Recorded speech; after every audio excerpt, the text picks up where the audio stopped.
We are on the air. Greetings, everyone, and welcome to live coverage of Orioles baseball, where this afternoon the Orioles will be wrapping up the final game of a 3-game series and likely the final game ever at Oakland Alameda County Coliseum as the Orioles play the rubber game against the Oakland Athletics. How you doing, everybody? It's your old pal BW here. I am the bird watcher. BW, you can call me that for short. Welcome in. Hey there, Charm City chat. How are you guys doing? Welcome in. Welcome in. I'm just repeating myself. Let's see. How do I do the intro? Yes. Have a seat, everyone that's here, and get a snack. Grab a drink or 6. And let's get ready for some Sunday baseball. We're going to wrap up this series in Oakland, and we'll talk about the matchups and how we can maybe improve on yesterday's performance, if you want to call it that. Yeah, we've got a lot to go over. But first, let me say hello and greetings to those that might be new to my channel. I'm glad you found it. I just started the channel up in time for the 2024 season. I've been calling every Orioles game all season long. I believe today is game number 90. All right, we come in with a record today of 56-33. So yes, 89 games in the books. Game number 90 today. And the idea is to provide play-by-play and commentary for every Orioles baseball game. It's been working great so far. The response has been great. The channel has been growing at a rate that I still can't believe. We're on the road to about 1,500 subscribers before we get to the All-Star break here in the first season, just a few months in. It's been a wonderful response from Oriole fans all over the place. And the idea is, well, there are Oriole fans all over the place, and some people don't have access to watch the ball game or hear it over the radio. This is the place to follow Orioles baseball all season long and have a place to also congregate with fellow Oriole fans and baseball fans and interact and talk, chat it up during the ball game. That's what we're here for. So if you do enjoy the content, please consider subscribing and joining the Bird Watcher community. There's no expense, no cost. It's just a free subscription there at the bottom of your screen. It says subscribe. Give it a thought. That'd be great. Also, for folks that are already here or just showing up for the first time, do hit that like button as well at the bottom of your screen. If you don't mind, there's a thumb pointing upward.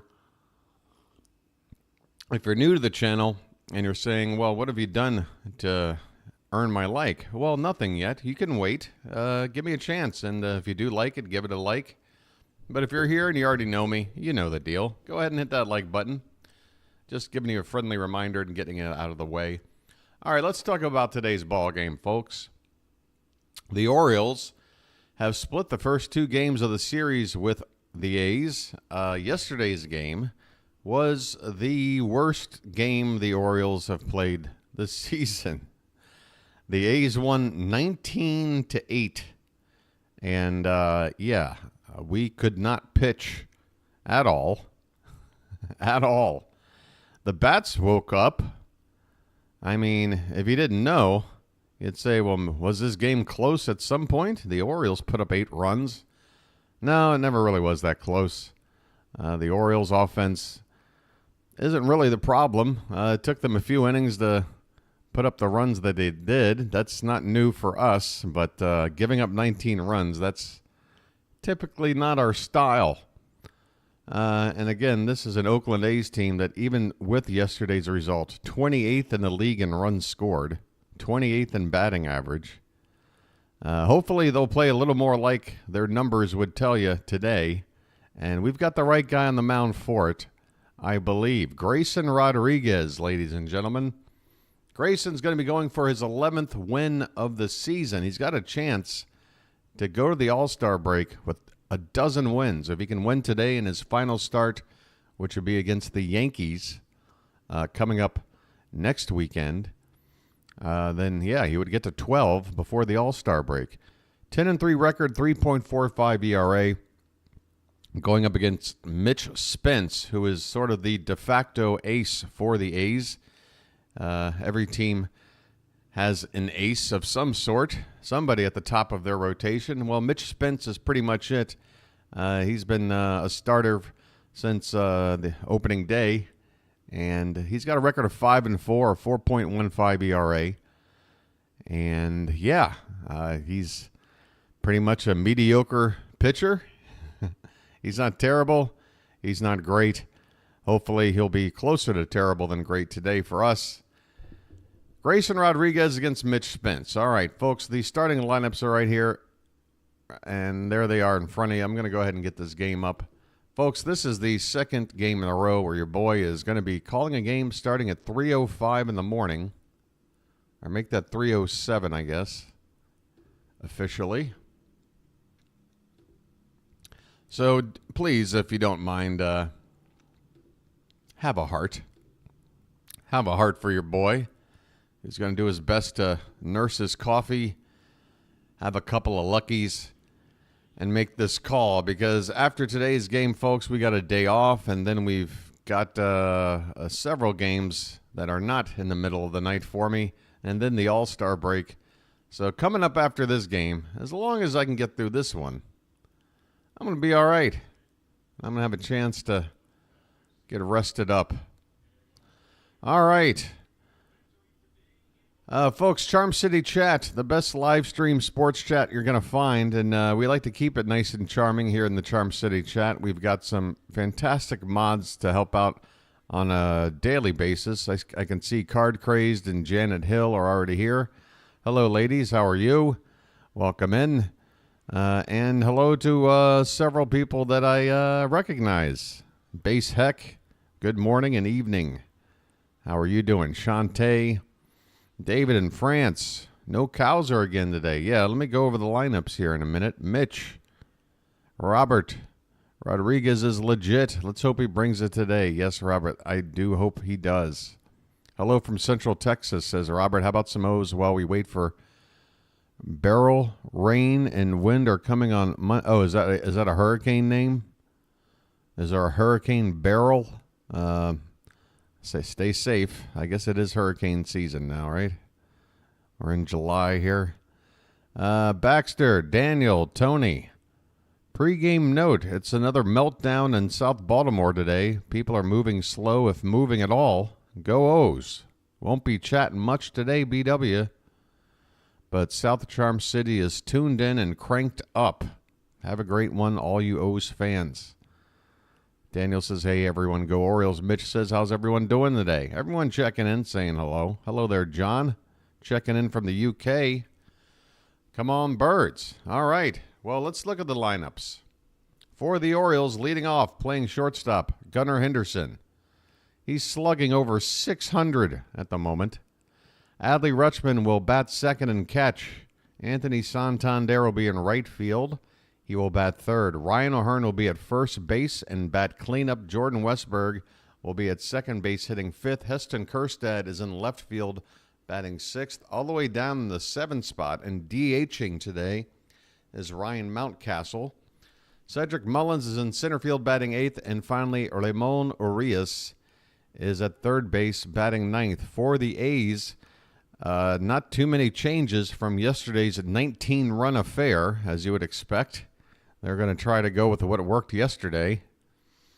J.J. Bleday will lead off and play center. Miguel Andujar will bat second and play left. Brent Rooker is the DH hitting third. Tyler Soderstrom is at first base at the cleanup spot. Shea Langoliers is your number 5 hitter and doing the catching. Zach Geloff at second base hitting sixth. Lawrence Butler is in right field batting seventh. Brett Harris is at third base hitting eighth. And finally, Max Schumann at shortstop batting ninth. Once again, your pitching matchups. Grayson Rodriguez for the Orioles and Mitch Spence for the A's. Gunnar Henderson is in the on-deck circle. And once again, folks, a reminder that this is, in all likelihood, The final game, the Orioles will be playing at Oakland, Alameda County Coliseum. Ballpark that's been around since the days of the Oakland A's in the early 70s. Won a few pennants. A lot of memories at this ballpark over the years. And even though I'm not a fan of this team, I never really have been. In fact, you know, when I first got into baseball in the mid to late 80s, this was one of those juggernaut teams that you looked at as the enemy, as the Goliath. Those Oakland A's teams with Ricky Henderson, Dave Henderson, Jose Canseco, Mark McGuire, Dave Stewart, Dennis Eckersley. Just a ridiculous roster those A's teams had. Okay, here we go, folks. We're ready for baseball on Sunday afternoon. First pitch from Mitch Spence to Gunnar Henderson is swung on and grounded to second base. Geloff over to first. Gunnar Henderson retired on one pitch. We are underway. All right, let me see if we can just go ahead and refresh this page and see if the interface with the strike zone and all that happy stuff is going to pop up for us, or we're just going to have to wait a little bit. Sometimes this page just needs about an inning to get going. We'll check back. Adley Rutschman at the plate. He takes a first pitch strike at the top of the zone. Rutschman is hitting .288 on the season. 16 homers, 59 driven in.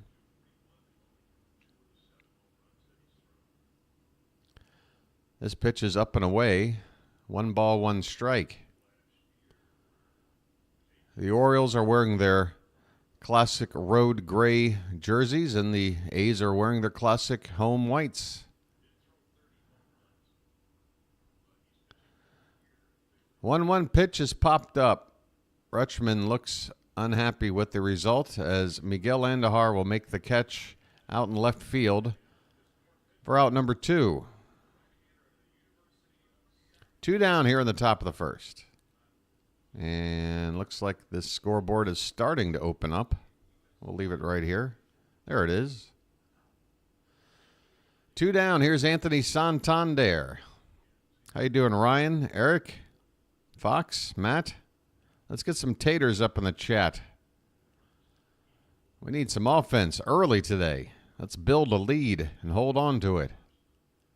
First pitch to Santander is above the zone, ball 1. Tony batting .233.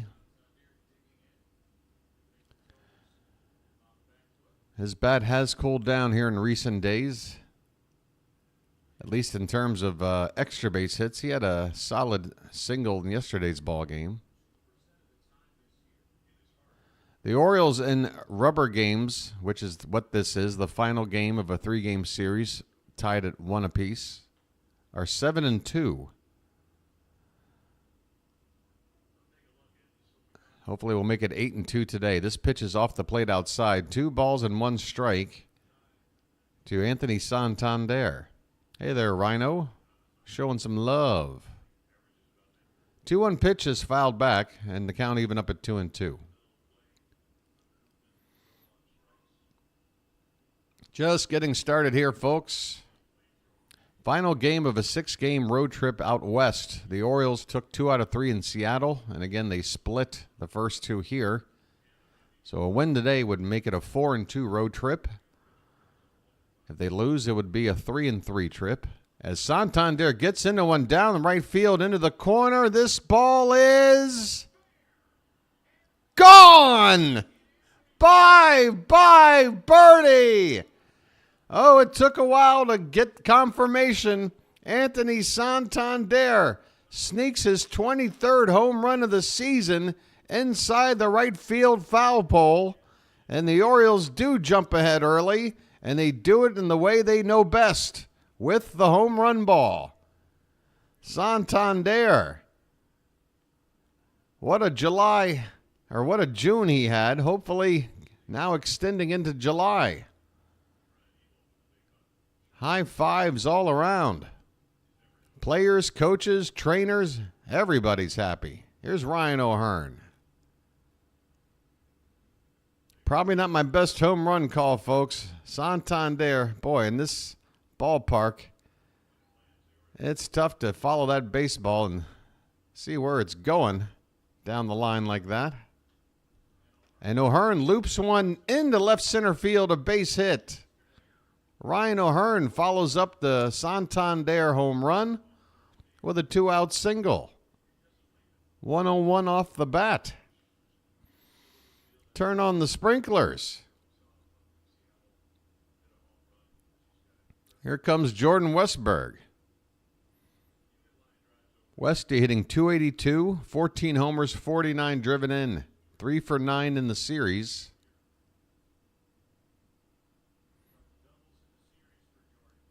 Spence's first pitch is swung on and missed. A fastball off the plate outside. Westburg chased.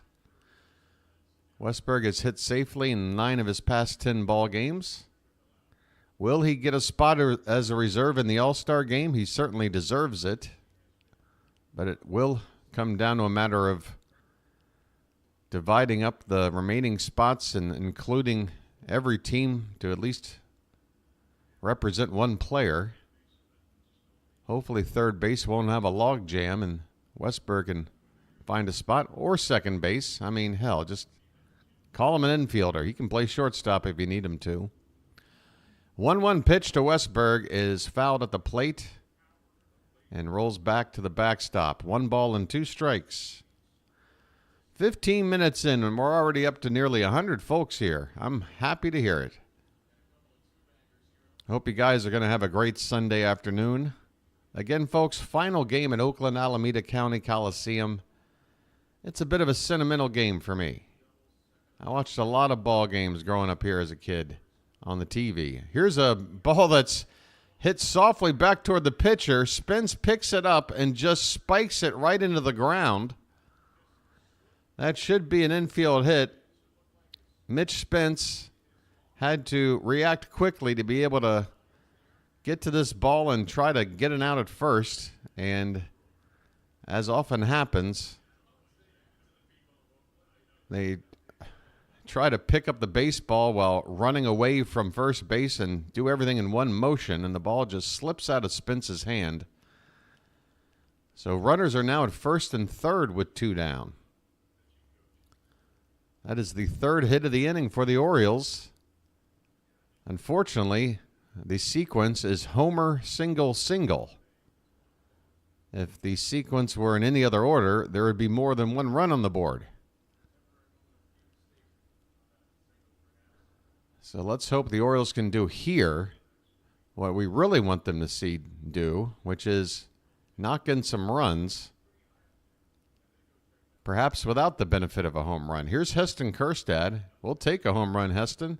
2 for 2 in yesterday's ball game. He's now hitting an even .300. And he goes after the first pitch and fouls it back.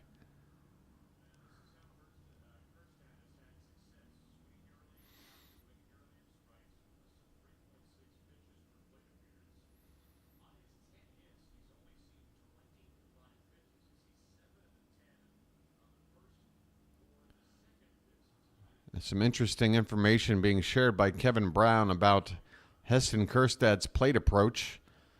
I can't recreate what I just heard, but I can let you know that Kjerstad, when he does get hits, he usually is attacking the pitch, first or second pitch of the sequence. He's having good success. He's got a 1-1 count here and a check on the runner at first. And Westburg's back in with a slide. Ryan O'Hearn is at third and Westburg is at first with 2 down. The Orioles already have a run in here in the top of the first on an Anthony Santander home run. The 1-1 pitch to Kjerstad is hit in the air, center field, going back on it, still going back, and this ball is gone! Bye, birdie! Heston Kjerstad. Pitch 1, pitch 2.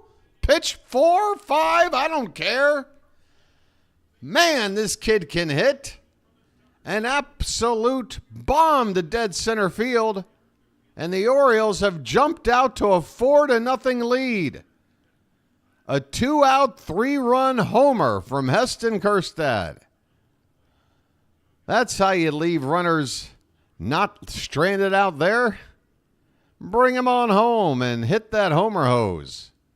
Westy, O'Hearn, and Kjerstad all getting a drink.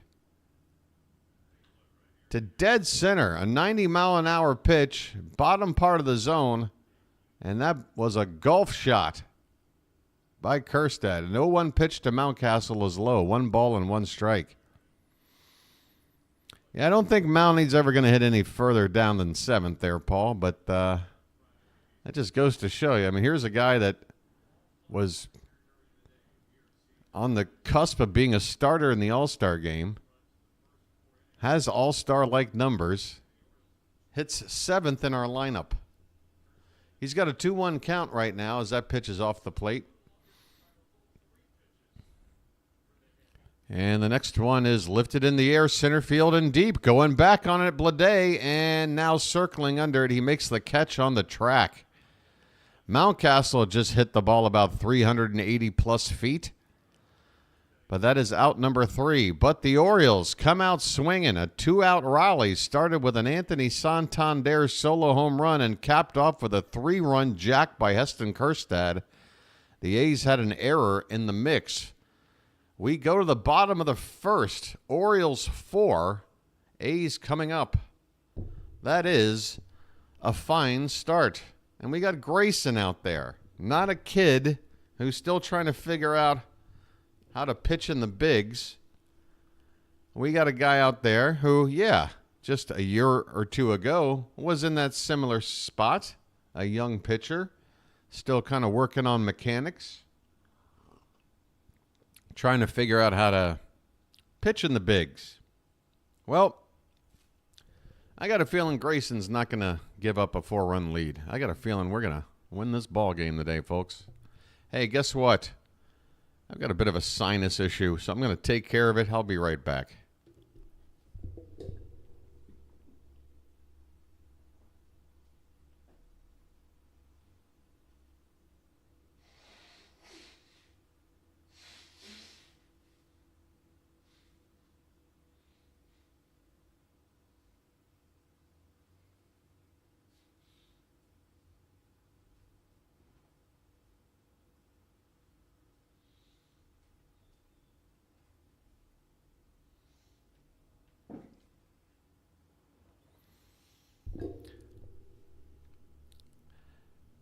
BW, didn't you say Kjerstad would have a Cowser-like breakout season? I don't remember, directly saying that, word for word or anything, but, I mean, I certainly have plenty of expectation of success for Heston Kjerstad. My only thing with Kjerstad is his defensive ability, and, I mean, if he can hit, they're going to find a place for him. And if it's eventually just a DH, he can certainly make the case that he deserves a spot just to hit. All right, Grayson Rodriguez is on the bump, and the first pitch to J.J. Bleday is fouled back. J.J. Bleday, the center fielder, hitting .237, 11 homers, 30 driven in. Next pitch is hit into left field, and going back on it is Kjerstad. He makes the catch, a couple of steps in front of the track. 1 away. And Kjerstad can get better defensively.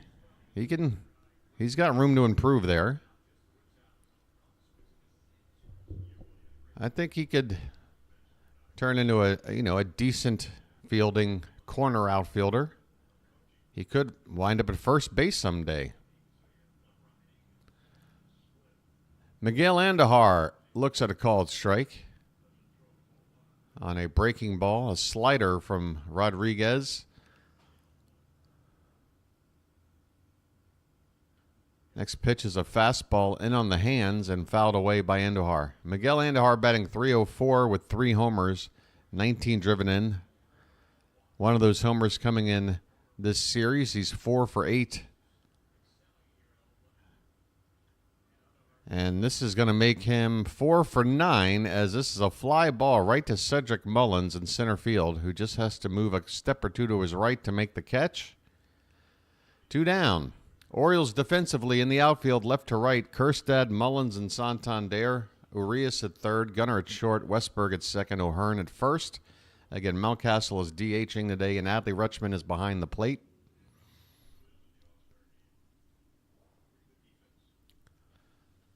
Here's a swing and a miss by Brent Rooker, the flagship hitter of this Oakland lineup, hitting .277, 18 homers, 54 driven in.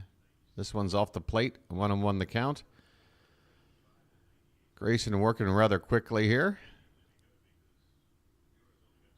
He's got his next sign, and here comes the 1-1 pitch. This one is a swing and a miss, 96, just a bit inside at the top of the zone, in under the hands of Rooker.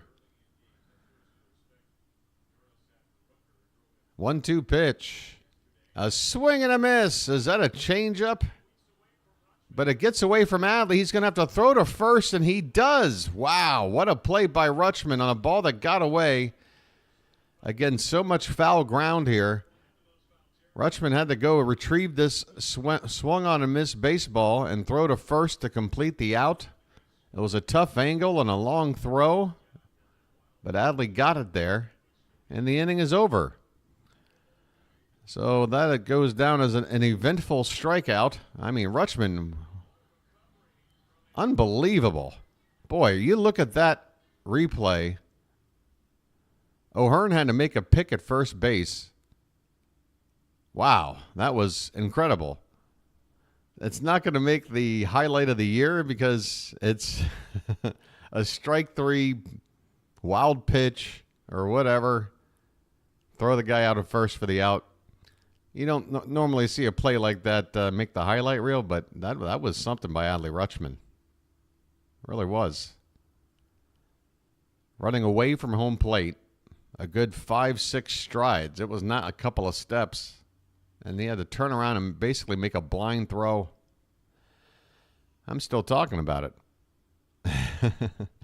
We're going to the second inning. Orioles 4, A's nothing. 8-9-1 due up for Baltimore. Orioles did sign a couple of guys to minor league deals this weekend. I did see one of those deals. I've already forgotten who it was or even what position it was. I think a right-handed pitcher or relief pitcher, I want to say.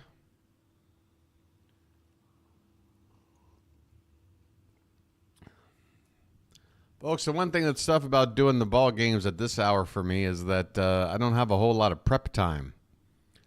I try to keep up with everything that's going on right before I go to sleep at night. But usually there's a lot of activity going on a couple of hours leading up to the ball game. But on nights like this, I wake up to give myself just enough time to set things up. Put on a fresh shirt, splash some water in my face, and get on the microphone. So here we go. Cedric Mullins looks, he swings at the first pitch, fouls it away off to the right. Mullins 1 for 5 in the series, .220 average, 9 homers, 29 driven in. And the next pitch is also fouled off to the right on the ground, over toward the Oriole dugout area, or bullpen area. Okay, coffee and a lucky. So both guys are pitchers? Okay. I mean, we may as well just go out there and look at the scrap heap. You never know what you might find. Just leave it an open carousel for tryouts. We are looking for some depth in the bullpen, waiting on guys like Danny Coulombe to return. 1-2 pitch to Ced Mullins. Swung on and missed on a pitch up and in.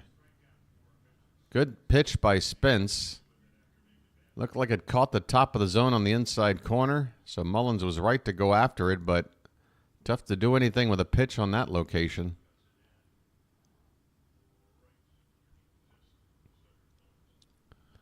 One down for Ramon Urias. Urias hitting .235. And there's a called strike. I mean, David, you really do think, other than Kimbrel, the rest of the bullpen is shaky? I mean, it's kind of easy to say after yesterday's ball game, but I think we got a few guys in there that are decent middle relievers. Maybe not elite, but decent. And I think the ERA for the season from the bullpen would reflect that. But I hear you. I'd like to have a guy in there that can really just blow people away. 0-2 pitch to Urias is off the outside for ball one.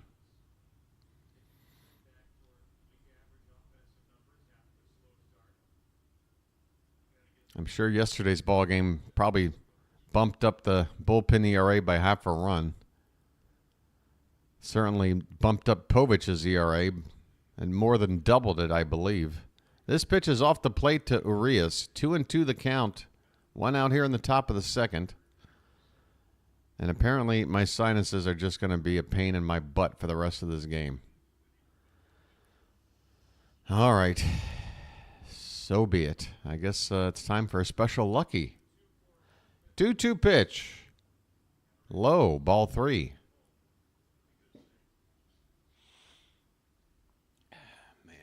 I can't sit here and sniff on the microphone for 3 hours. Gunnar Henderson on deck. Full count. The pitch. Hit on the ground and gobbled up by the third baseman. Over to first in time. Brett Harris with a nice pick at third. Throws out Urias, his counterpart. And there are two away here in the top of the second. Well, David, I just did it for the first time. And I'm trying to not do it at all, but folks, if you knew some of the things I had to do when I'm trying to get myself ready to go on the air, it is not just a 2 to 3 hour endeavor. I got to work to get myself prepared to be able to do this. First pitch to Gunnar Henderson is a called strike. Next one is up above the zone, and the count even up at 1-1 Why aren't we over here? And why aren't we talking about the fact that so far today, -1 subscriber? Ouch. Ouch. Folks, that hurts my feelings. The 1-1 pitch. Gunnar into center field, and that's a base hit, and it bounces off Blade and all the way back to the wall. Gunnar is turning on the Jets. He's heading for third. Here comes the throw, not in time. Gunnar Henderson. He hit this ball so hard in his center field, right at the center fielder Blade. He did not know how to approach it. He took a step in, then a step back. He tried to play it on a bounce, and it just bounced right on past him all the way to the wall. Gunnar Henderson flying around to third base. We'll see how they score this. I mean, I feel like that needs to be an error. The question is it a double and an error, a single and an error, or are they just going to call it a straight triple? They're going to call it a triple. 2 down. Here's Rutschman.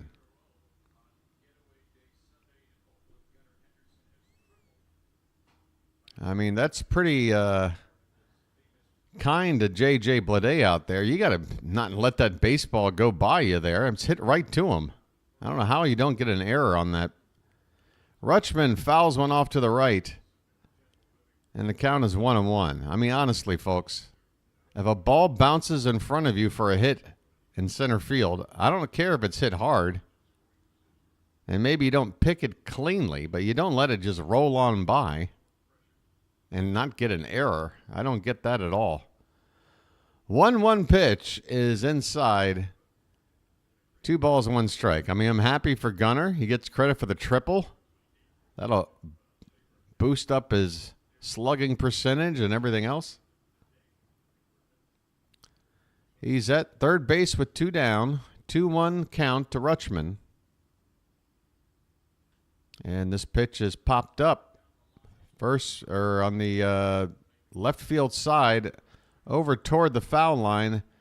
Andujar makes the catch, and the inning is over. So Gunner's triple with 2 out does not get cashed in, and the score remains the same. We go to the bottom of the second. Orioles 4, A's nothing. Folks, let's go on a sub run. Come on, Charm City chat.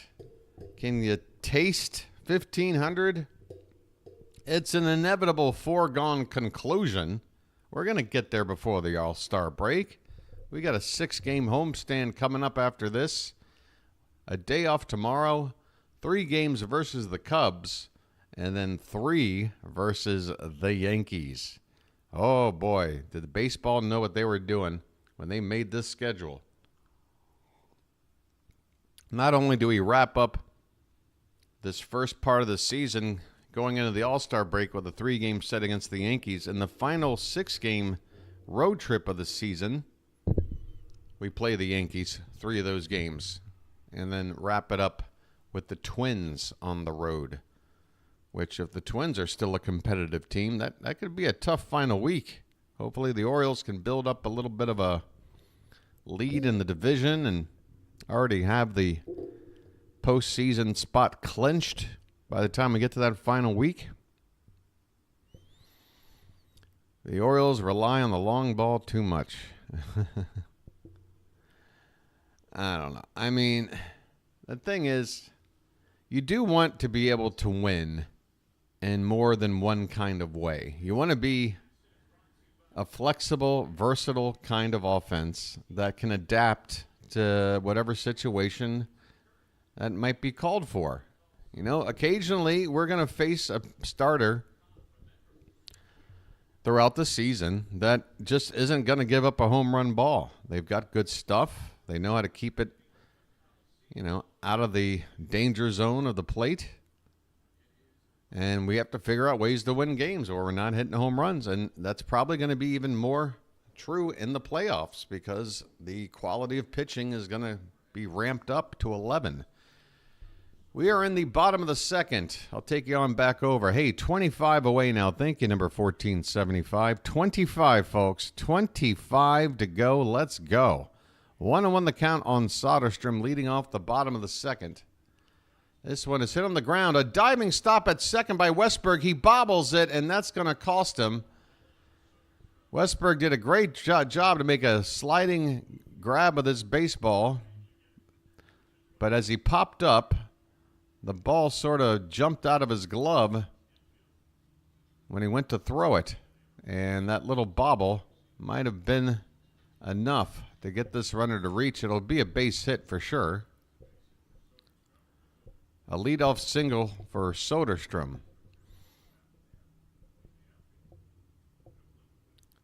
Shea Langoliers looks at a pitch off the plate, low and away, check swing, and they appeal, no swing. Langoliers hitting .208, 17 homers, 45 RBI. He hit 2 home runs in that ball game yesterday, 3 for 10 in the series. And he fouls this one back. 1 ball, 1 strike.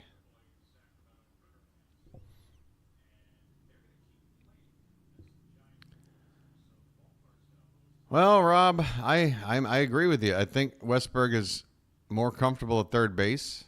I don't think he's necessarily a liability at second. It's just that he's not as good as he is at third. I mean, the play he made to just get to that ball and pop up was nice. He just had that little bit of a bobble there.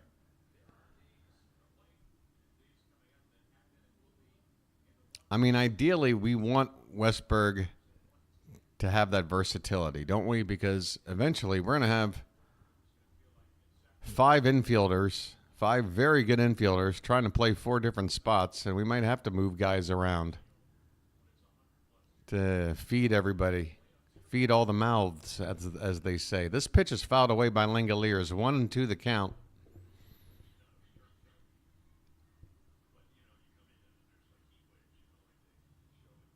By the way, I was reading a headline, and I didn't read further into it, so I probably should just ignore it, but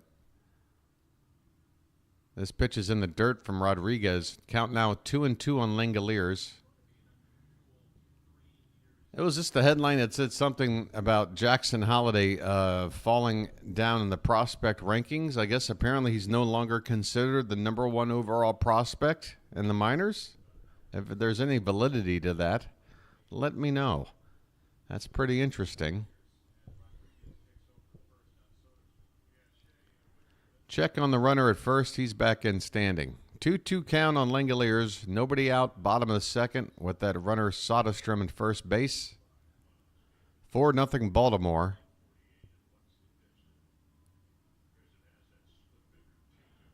This one is pop foul, not a play.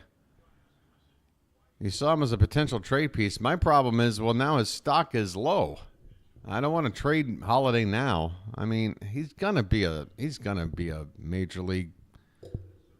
I said before, like, my expectations are just he may not be as good as people want him to be. Here's a swing and a miss on a 2-2 pitch. Grayson with a bit of a sweeping slider low and away to get Langoliers to strike out. 2 down. My thoughts on Holiday were, I think at worst he's going to have himself like a decade-plus long career, being an everyday starter, putting up good numbers, maybe not elite numbers, but good, and gives you a lot of different tools. Maybe not necessarily a perennial all-star. 1-0 pitch is in there. Call it a strike. 1-1. But yeah, now that his stock has taken a little bit of a hit after that blip with the first call up, and I guess some struggles down in AAA, and no longer has that same luster of a prospect that he had before that call up. That might have lowered his stock a little bit. Well, we're going to have to get his stock back up then. I'm not going to trade him with his stock as low. That's not when you trade. Get that stock up. 2-2 the count here on Zach Geloff. I apologize. I'm sort of not calling every pitch. Geloff is hitting .202 on the season. Runner at first, 1 out. The pitch, boy, that one looked good. Grayson caught the top of the zone on the inside corner at 97. Geloff reacted as though he'd just been electrocuted or something. Maybe the umpire bought it.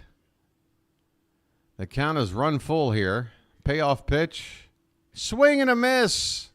Oh, my goodness. Is that the changeup low and away? Absolutely filthy. Off the plate. But that ball just falls off the table. The batter can't help but start to swing and try to protect with 2 strikes. And it's just impossible to keep the bat back on that changeup. 2 down here. Here's Lawrence Butler, the A's right fielder, left-handed bat, hitting just a .188 on the season. Pair of strikeouts here from Grayson in the second. This pitch is in the dirt, 2-0 on Butler.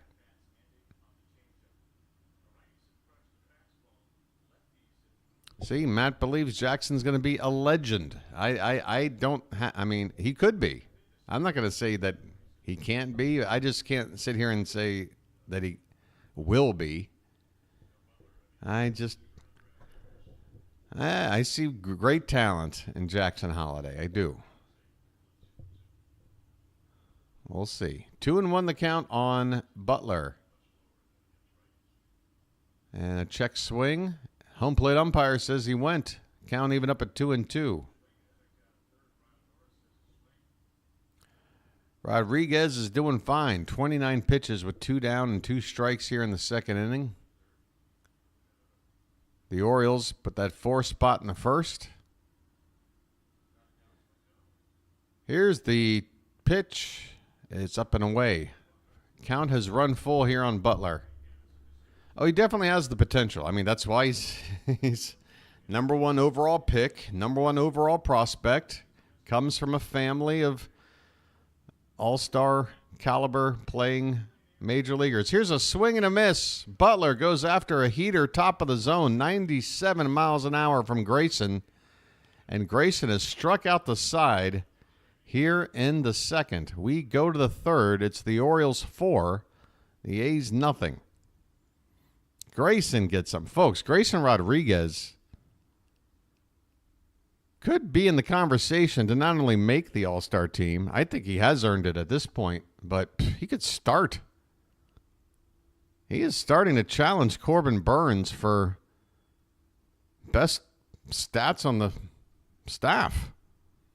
I mean, Grayson is crushing it right now. ERA down to 3.38. 1.20 whip. Okay. Burns is noticeably a little bit better. Burns has got like half a run off of that ERA. And his whip is only like $1. Just a little over $1. But still, Grayson, if he's pitching like he has been the past 3-4 starts, and he just starts doing it start after start for the remainder of the season, then yeah. We've got an ace. We've got a second ace. We just need that third arm. I'm telling you.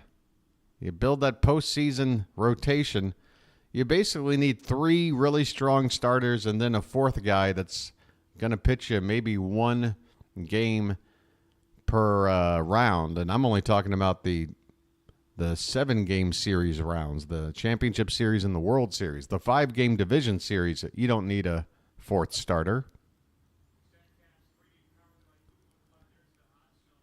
Well, I guess you might. That's true. It depends how the days off are constructed. But it's possible that your game 1 starter could start game 4 or 5. Here's Anthony Santander.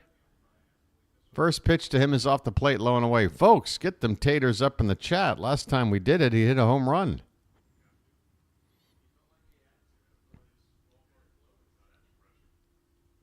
There's a called strike right down the middle from Spence. 1 ball, 1 strike.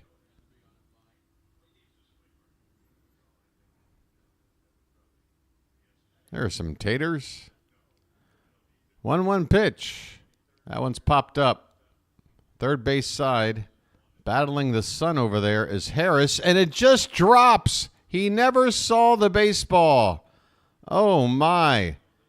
Harris, you got to let your teammate know that you can't see the damn ball. The shortstop was right there near you to back you up. Harris holding the glove up above his eyes. Never knew where that ball was, and it landed just to his left. And, man, he flinched. He flinched. That was not pretty. They're going to score that a base hit. I mean, another. The A's could easily have 3 errors by now. That Blade play in center field on the Gunnar Henderson hit that allowed the ball to roll all the way to the wall. And then this. No error on either of those plays. Ryan O'Hearn rips into one, caught at second base by Geloff. My goodness. Ryan O'Hearn with a smoked laser beam off the bat. And Zach Geloff at second base had to react quickly to make a grab off of his feet. That is the first out here in the third. Up steps Jordan Westberg, who's got a hit already today.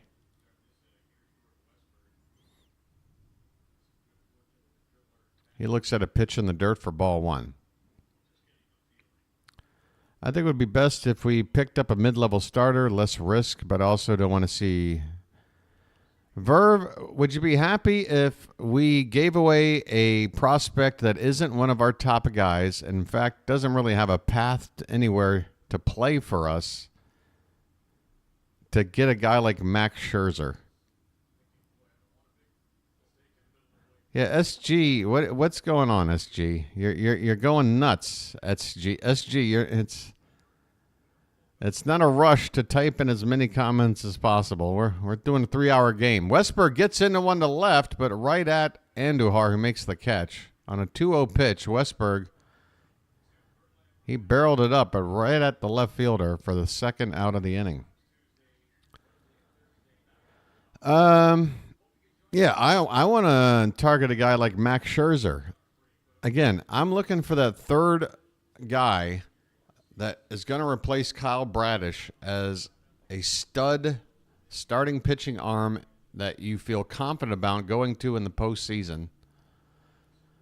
And the fact that Max Scherzer spent the first few months of this season working back from an injury, now he's back, he's healthy. By the time we get toward October, he's going to only be around, 80 innings, which is like mid-season for him.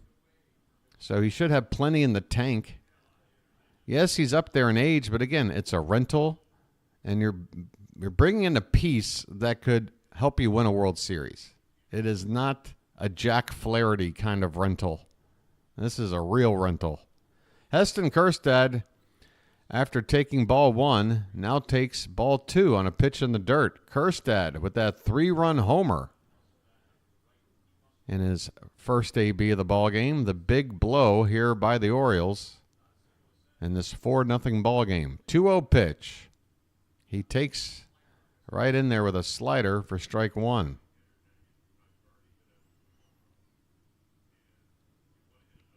That one was right down the middle.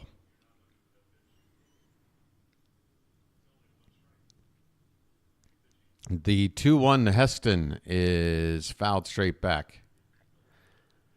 I tell you what, the more I watch Silent J and his batting stance, his posture, it's pretty badass, you have to admit. Very relaxed.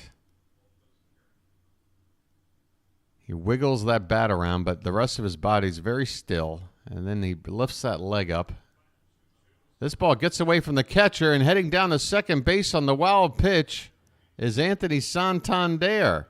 Look at Tony get the jump. This ball did not get too far away from the catcher, just a couple of steps to his right, and Tony saw the jump, took off, and gets himself in a scoring position with 2 down. Yeah, he just looks relaxed, and then at the moment of truth, he just goes into Thor mode. Yeah, that's the other thing about Scherzer. It would not be much of a cost. You would only be paying a percentage of his contract, and in terms of prospects, because it's just a short rental, Kjerstad gets into one to right center, high in the air, deep, and 2 outfielders collide and the ball drops in. And with 2 down, not only does the runner score, Kjerstad has made it to third base. Now, how are you going to score this one? Heston Kjerstad, another deep fly ball. This one stays in the yard. Right center field. The center fielder Blade, the right fielder Butler run into each other. The ball drops in. It looks like something out of Major League, as this A's defense is absolutely looking atrocious.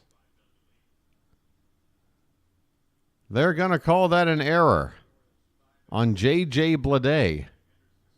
Boy, it feels like it should just be a half error between 2 fielders there. They ran into each other. How do you blame one and not the other? Ryan Mountcastle fouls off a pitch. 5-0 Orioles here in the top of the third. Kjerstad now at third base. Unfortunately, I don't think he gets credit for an RBI on that Anthony Santander run. Just the one error, Robert. Second error of the ball game, but just the one error on the play. And honestly, they could have 4 errors right now. This one's popped up in foul ground, this giant foul ground, and it just reaches the first row. I mean, that ball would be landing about 15 rows deep in any other ballpark, and here it barely gets to the first row. 0-2 on Mountie.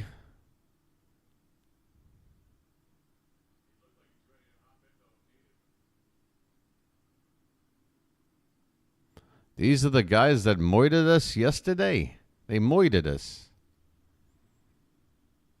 Oh, it was tough. When Povich went out there and just sort of gave up the farm early, this pitch is above the zone, ball 1. 1-2 the count on Mountcastle. It's just tough when you don't score early in a game where your starting pitcher gets rocked. The A's scored not just in pretty much every inning. They scored multiple runs in pretty much every inning yesterday. It was ridiculous. Here's a 1-2 pitch swung on a miss by Mountcastle, and the inning is over. But the Orioles add a run, courtesy of some shoddy defensive work by the Oakland A's.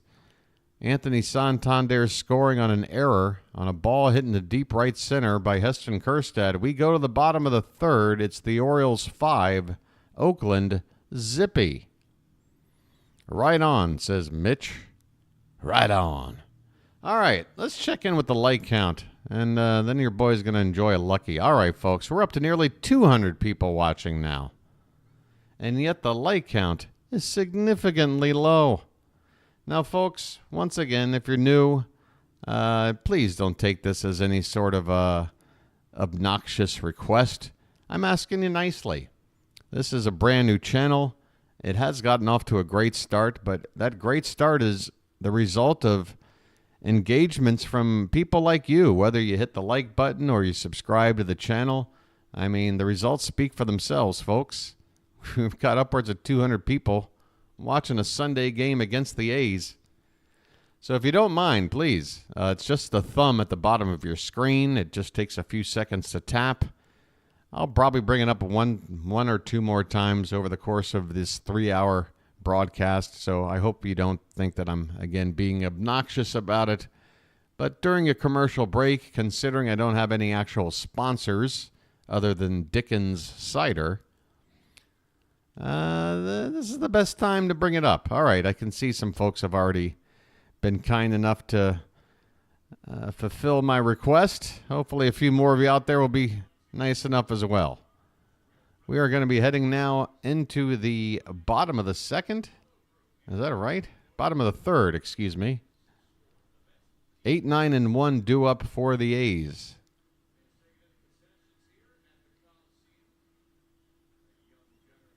And here's a shot of, I think, the only concourse open in the ballpark.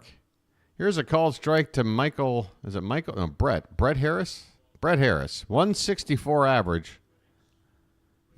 He's gone 3 for 7 in this series, though. This pitch is upstairs. 1 ball, 1 strike to Harris, leading off the bottom of the third. Grayson Rodriguez through 2 innings, just 1 hit, no walks, 4 strikeouts. And did my game just freeze? My game froze. I could try to wait it out. Okay, I just waited it out, and it looks like Grayson just made the first out of the inning. Indeed, he did. Brett Harris lines out. It looks like to first base. And unfortunately, I was unable to see that play happen. Maybe he lined out to Santander and right. They just showed Santander.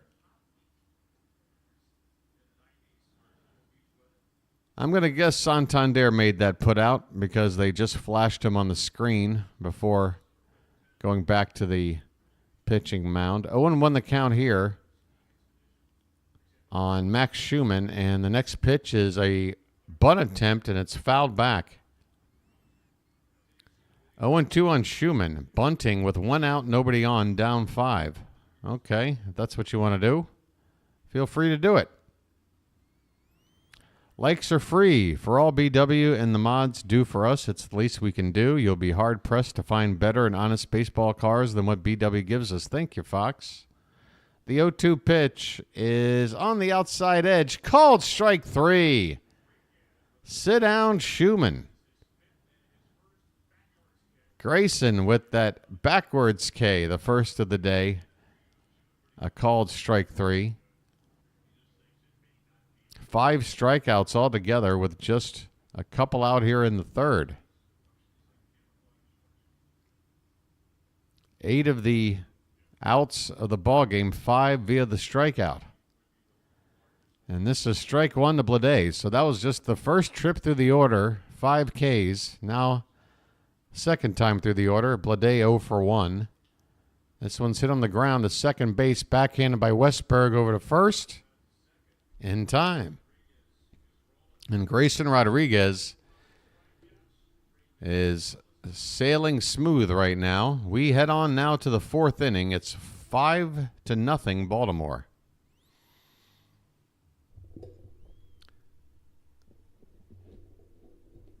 Yeah, folks. Well, here's the deal with Kjerstad, folks. I mean, I think Heston Kjerstad has his spot. I think he's got his spot nailed down, and that's right field. And when Anthony Santander's contract is up, I would love for Anthony Santander to stick around. I love Anthony Santander, a Rule 5 draft pickup out of the Cleveland, at the time, Indians organization. We took a Rule 5 pick. Normally, Rule 5 picks, folks, are just sort of a, kind of a fun little project. Usually, they don't pan out. Usually, if you're not familiar with a Rule 5 pick, it's a special draft where you can sign a player from another team, but the rub is that if you sign that player, if you draft him in Rule 5, they must be on your 26-man active roster all season long. You can't send them down to the minors, or else they just get sent back to the team they were originally with. So normally you get a Rule 5 player, and they show you something, and whether as a pitcher in just a couple of outings or as a batter after a couple of weeks, and you're like, well, this guy really isn't worth the roster spot, and you dump them and they go back to their team. Well, Anthony Santander is one of those nice Rule 5 stories. Spent a lot of years with this team, but I think we're probably not going to be re-signing him.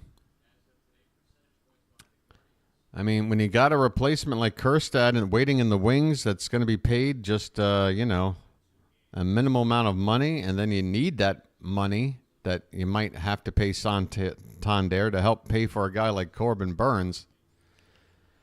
Seems to me that the logical conclusion is that Tony will finish out the season here and then move on. Cedric Mullins takes strike 1. And this one's lifted into right field, and it's going to be caught out there by Butler, who sprints in toward sprints in to make that catch. So, yeah, long story short, Heston Kjerstad, we're trying to figure out where all these guys going to play and when. I would say next year, Heston Kjerstad is your starting right fielder. Now, Ryan O'Hearn is another player that we have to figure out. I believe he has an option for next season. And I really don't see any reason to not pursue that option and keep Ryan O'Hearn around. Here's Ramon Arias. He takes ball 1 on a pitch low and away. Next one's hit on the ground. A diving stop by Harris at third. Man, if he makes this play. But it gets away at first and rolls far away.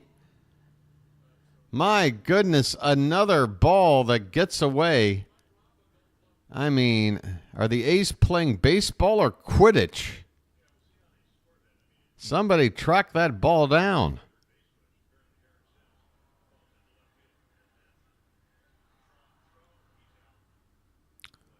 So, yeah, Ryan O'Hearn is another one of those players where we're going to have to figure something out. And, again, another situation where here's a guy that was designated for assignment by a Kansas City Royals team who at the time had like one of, if not the worst records in baseball a couple of seasons back. There's a swing and a miss from Gunnar Henderson. Folks, let's head on over to the subscreen. Gunner's up. So everything that Ryan O'Hearn has given us is just a pleasant surprise. And I feel like that's why he's sort of underrated and not really given the sort of star treatment he deserves. Gunnar hits one back to second base. There's a fielder playing right behind the bag, and he throws out Henderson for out number 2. Urias moves up to third base with 2 down.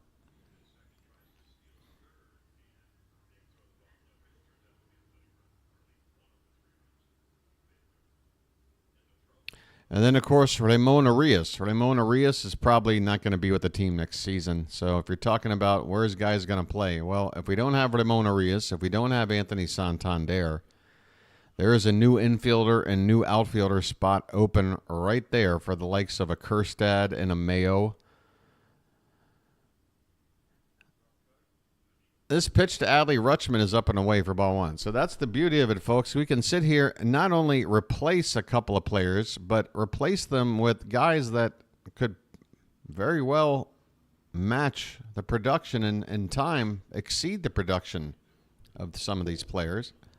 This pitch is hit in the right field by Rutschman. Butler waiting on it, and he makes the catch, and the inning is over. The Orioles go quickly here in the 4th. They lead it 5-0. The A's have now made 3 official errors, but by my count, they've made about 5. We go to the bottom of the 4th.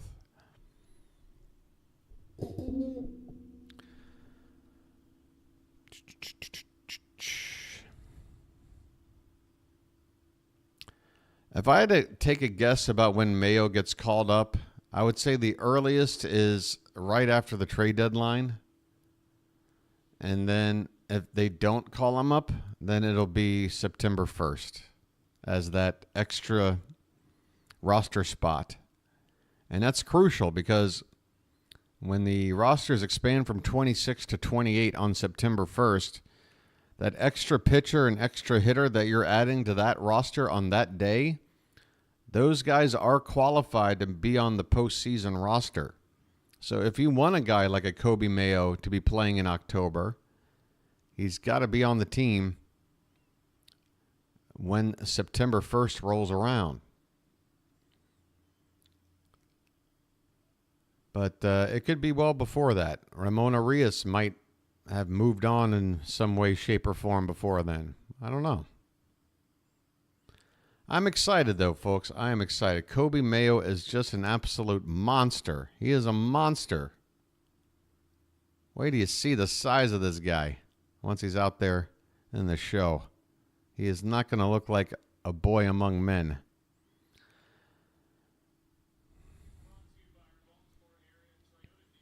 Yeah, Mountcastle moving on is another potential possibility. I do feel like Mounty's still here. If we make room for Mayo, we've got a nice balance of left-handed and right-handed hitters. That's the one thing I want to try to keep intact, and that's the one thing we're going to lose with Anthony Santander. Yeah, it'll be a lefty bat replacing him, so that's nice. But I love having that switch hitter bat, and we've got a couple of them, a couple of good ones. All right, bottom of the 4th, Miguel Andujar. First pitch is fouled away, and we are underway in the bottom of the 4th. 5-0 Orioles. This one's fouled away as well, and the count is no balls and 2 strikes. I need a lucky.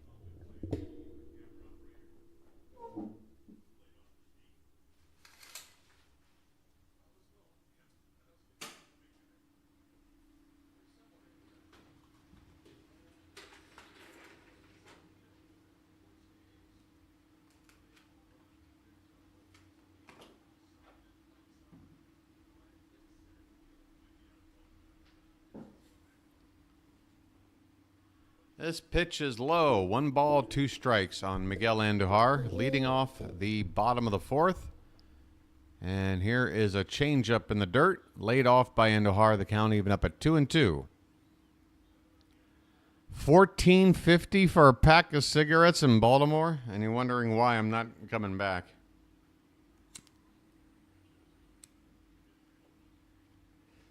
Up and in with this one, and the count goes full on Andujar.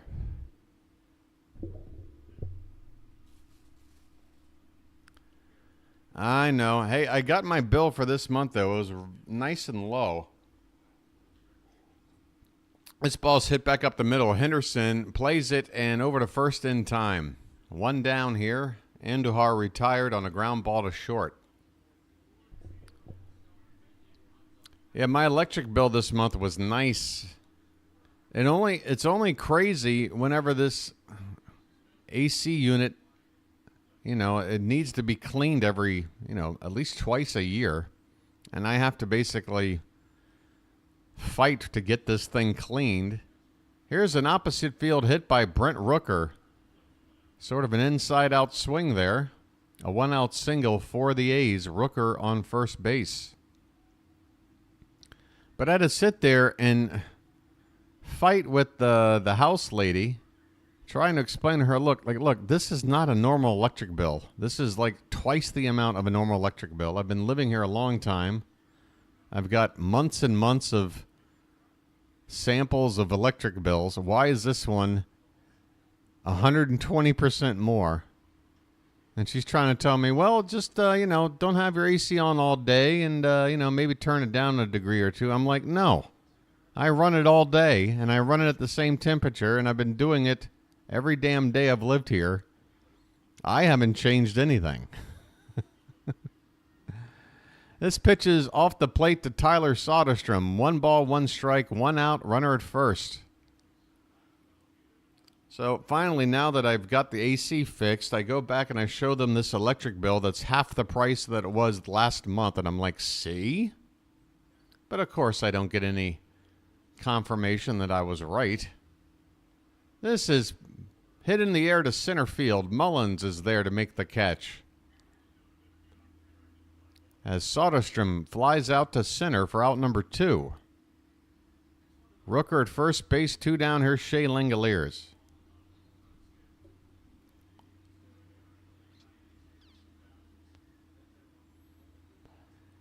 How much is what, Mitch?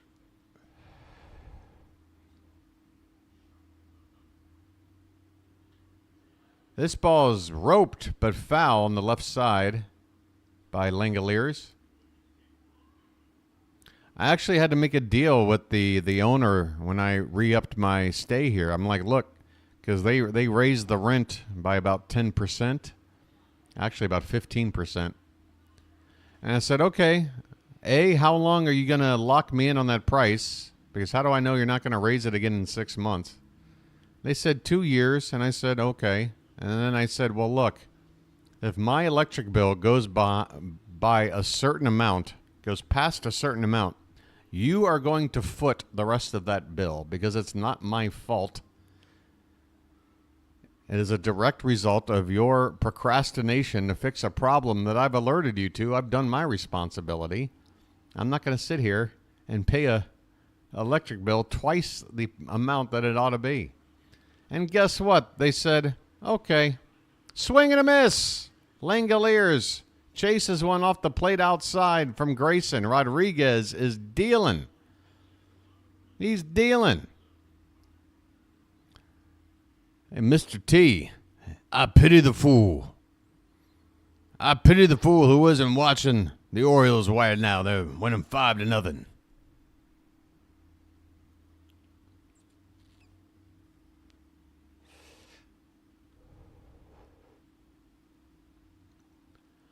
Ah, boy.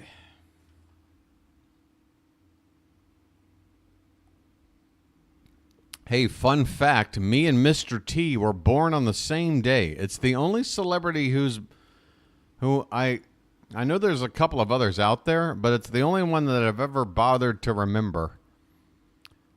Me and Mr. T, both born on May 21st.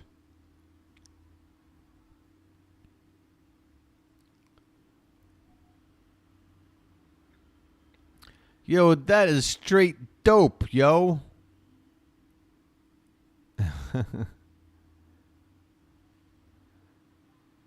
Hey, Janet, man, you got to stop posting photos of scrumptious-looking food like that pie you made the other day. That damn pie, I've been having visions in my dreams. Oh, hey, Calvin, I know how you mean. Calvin, listen, buddy. You know, before the fall season at the end of the summer every year. I don't know if it was the TV Guide or something, but there would be some kind of publication that would let all the kids know about all the brand new cartoons that are in the new fall lineup for that coming season of Saturday morning cartoons. Always an exciting time.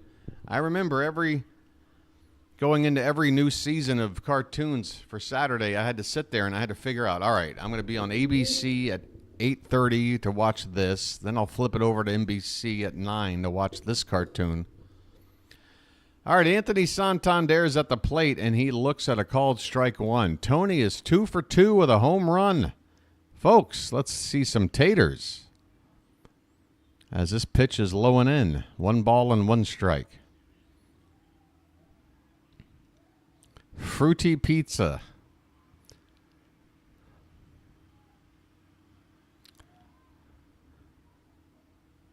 Swing and a miss on a pitch, a breaking ball in the dirt. 1 ball, 2 strikes.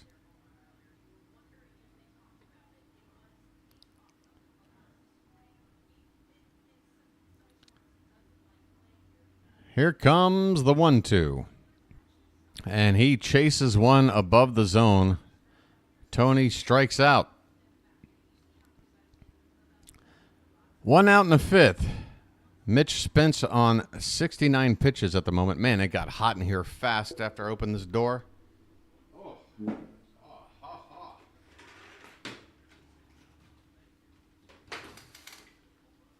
Oh, please.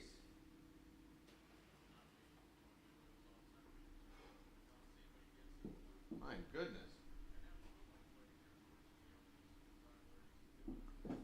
Ryan O'Hearn takes low for ball 1. O'Hearn 1 for 2 today. 1 out, nobody on, top of the 5th. Next pitch is hit on the ground, foul. Oh, I got to do my James Brown here. Oh. Hoo-ha! Oh.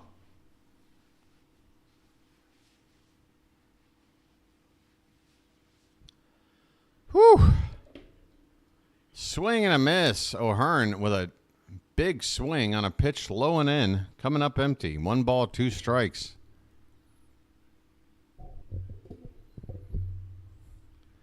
Oh, that feels better.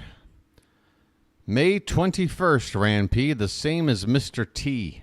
This pitch is inside to Ryan O'Hearn. 2 balls, 2 strikes. We already celebrated my birthday back in May here on the channel. Your boy's 47 years old. Born May 21st, 1977. This pitch is low and in on Ryan O'Hearn, and the count has gone full.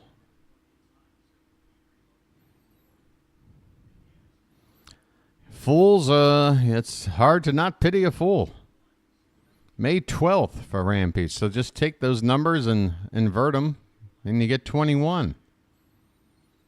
Payoff pitch is popped up and out of play, foul. Spence now on 75 pitches in the 5th.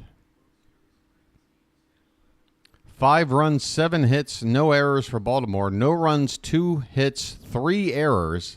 And I'm telling you, folks, that is generous. 3 errors for the A's. Another foul ball from O'Hearn as this at-bat is extended. Hey, Marquita, how you doing?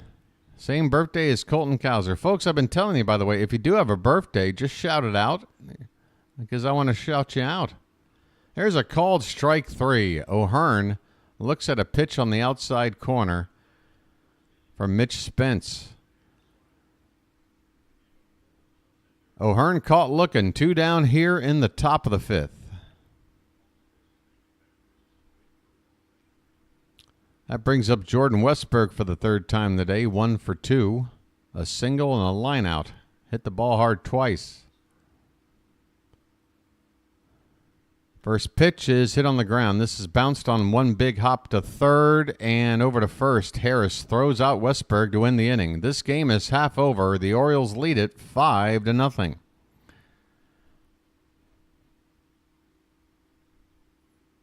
Birthday with Stevie Ray Vaughan. I don't know. Let me look it up. Surely there's somebody with a little more clout. Although to me, I don't know if you can have much more clout than Mr. T. Ron Isley, Al Franken, Cody Johnson, Sarah Ramos, David Ahala, Havoc. Yeah, this is not Alexander Pope. All right, we're going back a few hundred years. Nick Cassavetes. Okay, that's kind of cool. Nick Cassavetes is kind of a cool indie film director from back in the day. Or am I thinking of John Cassavetes? Hey, the Notorious B.I.G. All right, now we're talking. Hey, Judge Reinhold. All right, Judge. Where's Mr. T? Where the hell is Mr. T? How does he not make the top 15? I'm pissed. Where the hell's Mr. T? All right. Give me a birthday on Mr. T. See? There it is. Why the hell isn't he? By the way, 25 years older than me. He was born a quarter century to the day before me. Which makes him 72 now. Holy Toledo, Mr. T is 72. I pity the fool who doesn't drink Ensure to keep themselves regular, fool. All right, here we go. Bottom of the fifth. Zach Geloff to lead it off. He looks at ball one. I pity the fool who doesn't wear oops, I crapped my pants. This pitch is a called strike at the bottom of the zone, and the count even up at 1-1. Mr. T lost his leg? Are you serious? I could have sworn I saw him do something in a public appearance not that long ago. Wow. Geloff fouls off this pitch. 1 ball and 2 strikes. I don't know if that's a cool fact. The Notorious BW. This pitch is in the dirt. 2-2 on Geloff, leading off the bottom of the fifth. 5-0 Baltimore. The Orioles looking to take this series, put yesterday's result in the rearview mirror, and walk away from this West Coast trip with a 4-2 record, which you got to be satisfied with. Maybe not super happy. I was hoping to take 5 out of 6.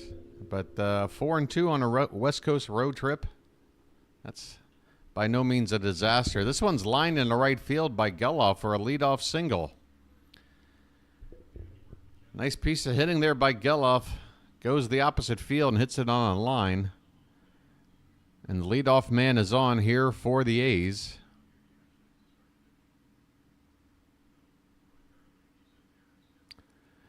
Yeah, I did too, Marquita.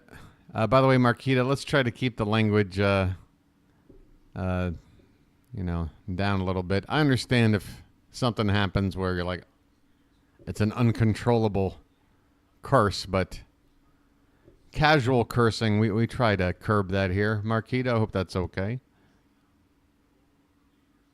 0-1 the count on Butler, and this one is swung on a miss. Yeah, see, there's a way to work around it. No, you're fine, Marquita. No problem. We're just, we got to let everybody know that's new, how we try to keep things charming in the Charm City chat. I said the word yesterday on the mic. But, hey, folks, by the way, that is a brand new policy here in the Charm City chat. Here's a 1-2 pitch to Lawrence Butler. Swung on and missed. Is that the changeup again? Folks, Grayson Rodriguez might have the best changeup in baseball right now. I'm telling you what. It just absolutely drops off a cliff. Another strikeout for Grayson. What was I going to say? Oh, yeah. So the policy, folks, you are allowed to swear in Charm City chat if the Orioles are losing by more than 10 runs. Okay? That's the policy. If we're losing by more than 10 runs like we were yesterday, go ahead and curse. This one's popped up. Shallow left field. Gunnar Henderson's out there to make the catch. 2 down here in the bottom of the 5th. Because, folks, we got to be reasonable here. I mean, it would be ridiculous for me to say, come on, everybody, stay positive. We're only losing 19-4. No, I was pissed yesterday. I was fed up. But, in general, try to keep an even keel. Max Schumann at the plate. He takes inside for ball 1. 2 down, runner at first. Schumann 0 for 1 today with a strikeout. What an interesting group of people there, Chris. There's a called strike. 1 ball, 1 strike on Schumann.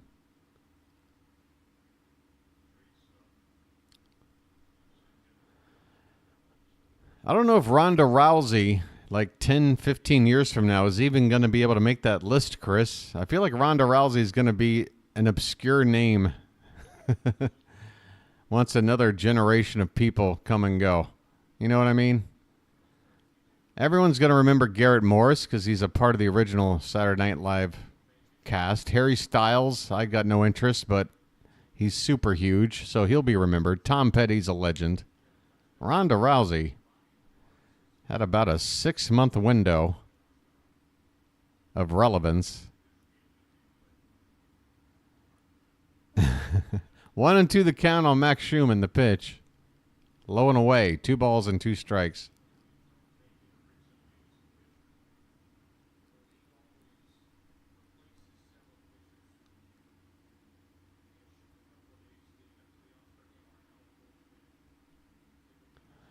The 2-2 pitch is just a bit high, and the count goes full on Schumann. Oh, card. That's not fun to see. I don't know what's worse, seeing that people who you share a birthday with are dead or seeing ones that are alive and you have no idea who the hell they are. This one's hit hard into center field, but Mullins is thankfully positioned well. A few steps to his left, he makes the catch, and this inning is over. A hard-hit baseball, but Grayson has now pitched 5 shutout innings on 3 hits. And let's take a look here. 0 walks, 7 strikeouts. This is ace stuff. And on the one hand, you can go, but it's Oakland. And I'm saying, yeah, they scored 19 runs yesterday. They're capable of hitting a baseball if you're not executing your pitches, which is what happened yesterday.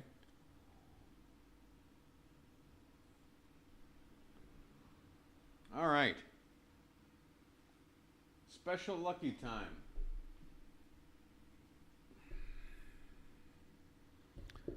It's time for a special lucky.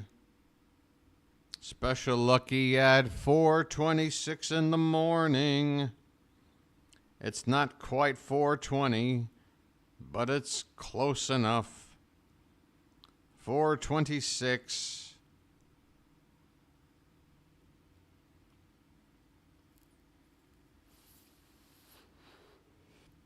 All right. Oh, Isaac, same birthday as Anthony Santander.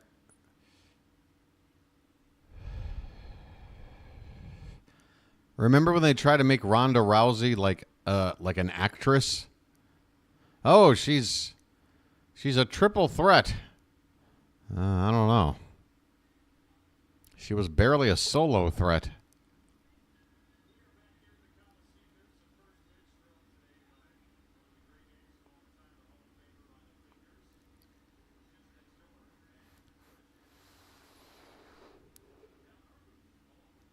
Raleigh Fingers has joined the Orioles broadcast booth. Raleigh Fingers, folks, and he's still got that handlebar mustache. The original Gunnar Henderson, folks. Raleigh Fingers joining Kevin Brown and Jim Palmer in the booth. And a swing and a miss by Heston Kjerstad on the first pitch here in the top of the sixth. Kjerstad 1 for 2 with that 3-run homer. He hit the ball hard his second time up and reached on an error.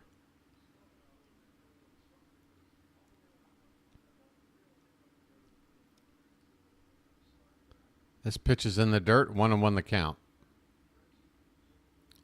Probably going to be the final inning here for Spence. Whether or not he'll complete it, we'll see. He's on 80 pitches at the moment.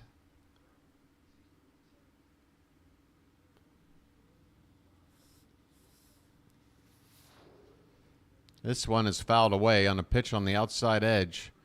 1 ball and 2 strikes to Heston Kjerstad.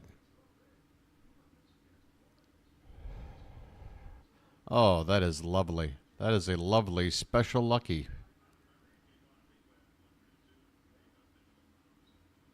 Why didn't I do this 3 innings ago? The 1-2 pitch. Swung on and missed. Kjerstad chased a bad one in the dirt. Throw down to first, offline, but plenty of time for the first baseman to cover the bag and complete the out. Kjerstad strikes out to start the top of the sixth. That would bring up Ryan Mountcastle, who's 0 for 2 today. Mountie needs to pick it up. He had that 0 for 5, 1 or 2 games ago? Come on, Mountie. Let's go now.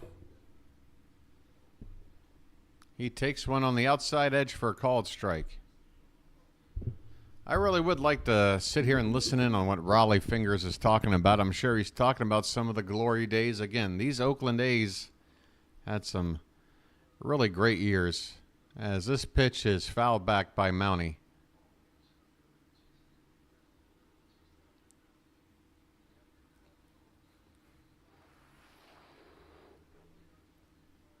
Oh, that's good. BW, she's like top 5 best woman UFC fighter ever. Okay. This one is going to be caught out there by Butler in right field on a lunging grab. Man, Ryan Mountcastle, unlucky on this one. Hit the ball to the opposite field. It was slicing away from the right fielder Butler, but he somehow was able to close it down and make a lunging grab. Second out here in the sixth. 3 years straight. Getting fast. Yeah, I mean, you're welcome to your opinion about her acting ability. I'm not going to take away anything about her accomplishments in UFC. What I'm talking about is simply her spot in pop culture. Let's call it that. You know, when she became a household name, and then when she kind of didn't become a household name, it was a quick one. It was a bit of a quick one. Now, I'm not going to sit here and defend anyone's acting abilities in a Fast and Furious movie, though. That I cannot do. Those are hardly qualifying to me as films. It's eye candy. I'll give you that. This ball's fouled back by Ced Mullins. 1 ball and 2 strikes. 2 down, nobody on, top of the sixth. But hey, they've made like 27 of them, right? So what do I know? Here's the 1-2 to Mullins. And this one's in the dirt. 2 balls and 2 strikes.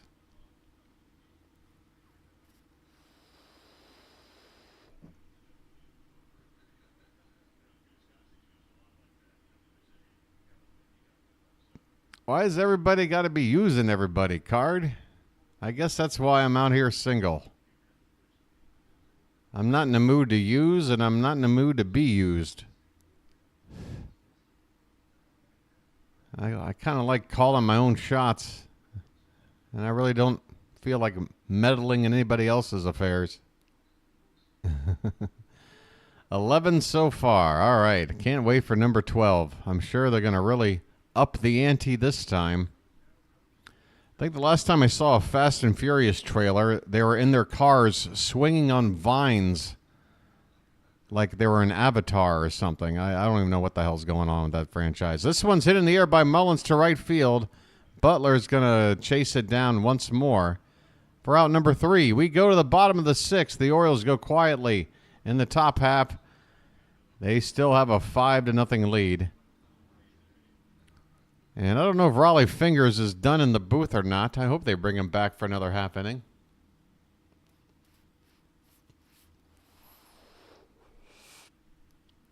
I guess we should take a look at some of the out-of-town scores. And I'm going to go ahead and use just the regular old MLB Google page for this because for some reason the Yahoo page makes it a little difficult for me. All right, so this should be all the action that is on today. The Braves shut out the Phillies 6-0 today. The Cardinals beat the Nationals 8-3. The Mets edged the Pirates 3-2. The Tigers handled the Reds 5-1 in an interleague matchup. Another interleague matchup between two of the worst teams in baseball. The Marlins beat the White Sox 7-4. The Guardians bounced back with a win. They edged the Giants 5-4.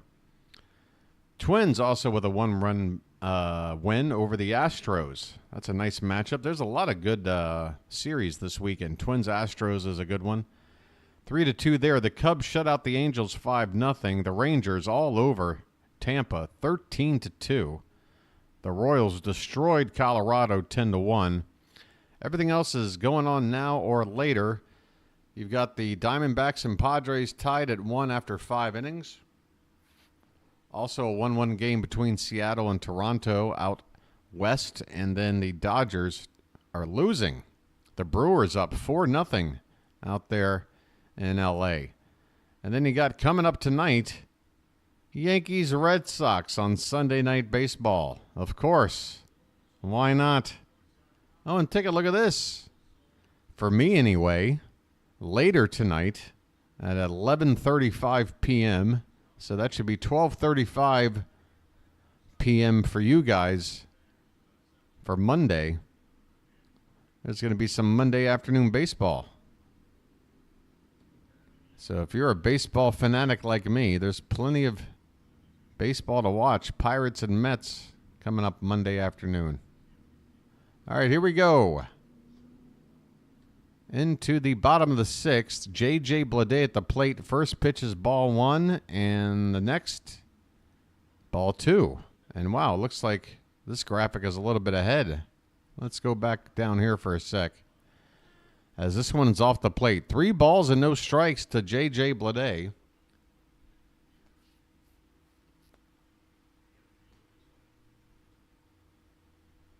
And that is a 4-pitch walk. Well, that's the last thing you would have thought to have seen today based on how Grayson Rodriguez has pitched. He has not issued a walk all day. He hasn't even been to a 3-ball count much. But here he issues a 4-pitch walk to lead off the bottom of the 6th. So as well as he's pitched, that is a bit of a red flag. He's on 75 pitches. This is a called strike, and that was about an inch or two inside on Miguel Andujar. But Grayson gets the call here. Runner at first, nobody out, bottom of the 6th. 5-0 Baltimore. The 0-1 Andujar swung on, hit in the air to right field. And coming in to make the catch is Santander. 1 out. There's a nice panoramic shot of the Coliseum. I mean, folks, when it comes to the aesthetics, it is one of the ugliest damn ballparks you'll ever see. And it's been true for decades. It's an absolute eyesore. I mean, the amount of foul ground they have here, you could play like some pee-wee football on the sidelines. There's room. So if you're sitting there with quote-unquote like premium seats, you can be in the first row on the first or third base side of this game and be sitting the equivalent of 20 rows back at a ball game anywhere else. 2-0 the count on Brent Rooker. Rodriguez needs to lock in here. Pitch is in there for a strike. Rutschman dropped the ball, but that was right in the middle of the plate, so no harm, no foul. In terms of the umpire giving up on calling that a strike, it is a strike. That's 80 pitches for Grayson now. 2-1 the count on Rooker. The pitch inside, and that hit him? It did. Grayson Rodriguez, a 4-pitch walk, and now a hit batter here in the 6th. And you got to think it's time to at least get somebody doing some stretching out there in the bullpen.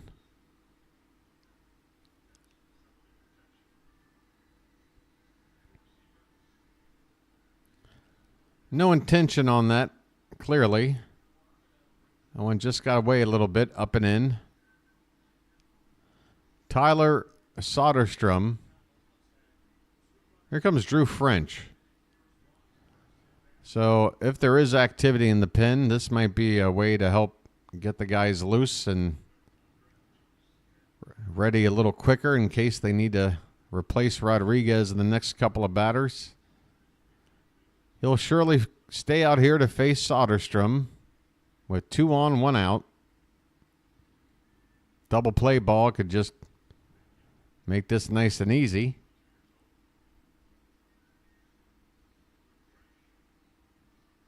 By the way, I am cognizant of the fact that I think I've called Tyler Soderstrom and Soderstrom probably about 50% of the time each.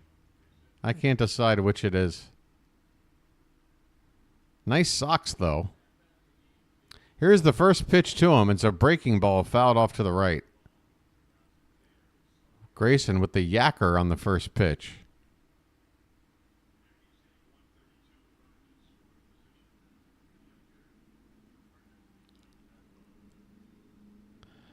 Oh, and 1 the count. This one's off the plate. Outside, maybe a little bit high as well. 1 ball and 1 strike. If there's any fan out there that liked watching Star Trek, the series, and I know they came out with 6 movies out of all of them, Star Trek II Wrath of Khan was the best. Yeah, a lot of Star Trek movies.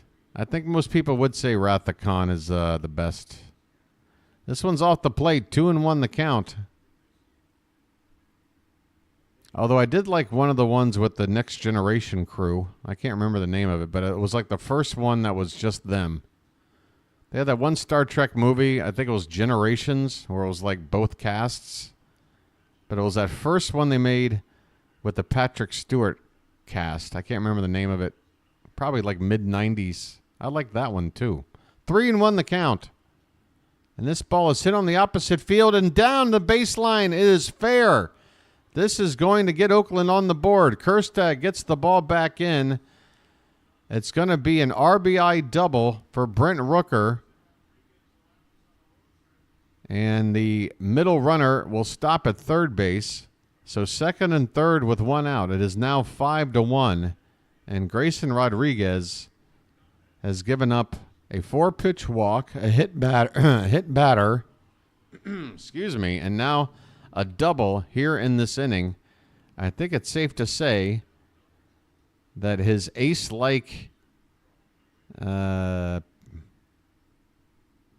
execution through the first 5 innings, it's evaporating quickly here in the 6th. He's on 86 pitches. Here's Shea Langoliers, and he lifts one in the air, but right at center field, at the left fielder, Kerstad, who now runs in. I guess he was trying to get ready for the throw. Here it comes, and it's dropped at the plate by Adley Rutschman as Rooker came in with a bit of a tough slide there, feet first right into Adley. Rutschman looked a little bit upset with Rooker's method of trying to slide in there. Rooker, to his credit, sort of patted Adley as if to say, hey, man, I didn't mean to intentionally do you wrong here. It was an awkward collision at the plate, to be sure. Adley had to leave his feet to catch the ball, and then Rooker sliding in underneath. It is 5-2 now. But there are 2 out in the inning. Zach Geloff now at the plate.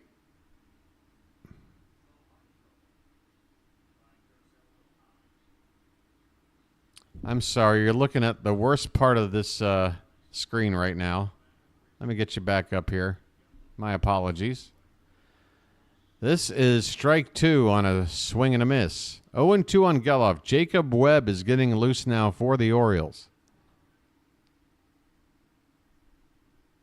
2 strikes, 2 down, runner at third. 2 runs in for the A's. This pitch is inside. 1 ball and 2 strikes.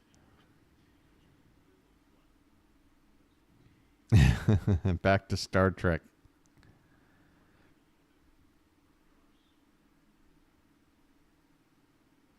Oh, is that the one with the whales, Calvin? Swing and a miss. There you go, Grayson. Rodriguez gives up a couple of runs in what might be his final inning of work. It's still a quality start. 2 runs here in the inning. We go to the 7th. It's the Orioles 5, the A's 2. Yes, the one with the whales. Ah, yes. That one was probably the funniest one. I remember that one having a lot of laughs. The whole, like, going down to Earth and instead of, jet setting around outer space, they spend some time down, like a fish out of water thing. I like Star Trek 4. I like the whole fish out of water. Go back sort of in a time and place that's you're not really familiar with and adjusting to everything. Corbin Burns is definitely going to the All-Star game. Fitz, I thought you were announcing that looks like he's going to start the All-Star game. That's what I want to know. Honestly, after getting snubbed... Oh, it's official. Okay.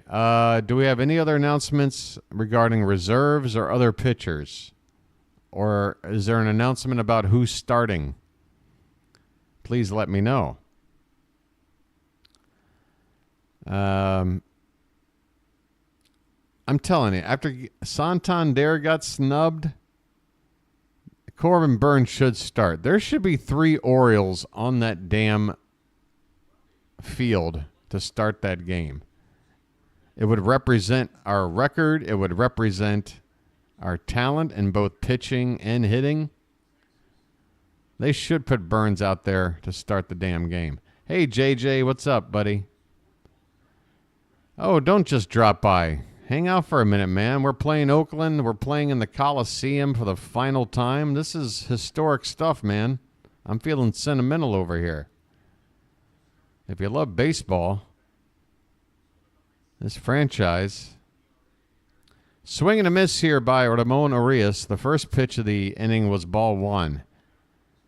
Ramon is 1 for 2 on the day. He had a single back in the 4th. It's still Mitch Spence out there on the mound here in the 7th, coming into the inning already over 90 pitches. So he is indeed their workhorse. Pitch number 94 on the afternoon is low. Ball 2. This is a risky move here for Oakland. They just got back to within 3 runs. And they're going to leave Spence out there. If the Orioles get a rally going here, it's the number 9 hitter to lead off, and he's now got a 3-1 count. The lefty Alexander is up for Oakland, and I guess they're going to wait for him to face Gunnar Henderson, and that's probably the idea. Mitch Spence has just issued a free pass to the number 9 hitter Ramon Urias, and now he's going to come out of the ball game for the lefty to face Gunnar. And my question is, why didn't he just bring out a reliever to begin with? Why bring out your starter who's already at the end of his rope just to face one batter? He winds up walking him. That's just bad. That's just bad management right there. It really, really is. And normally your boy BW doesn't call out something like that without at least, looking at both sides of the coin. On that one, though, that's really bad. If I were an A's fan, I'd be upset about that. Oh, here's Corbin Burns getting interviewed about the All-Star game, I would assume. Didn't get to hear a word he said, but glad to know.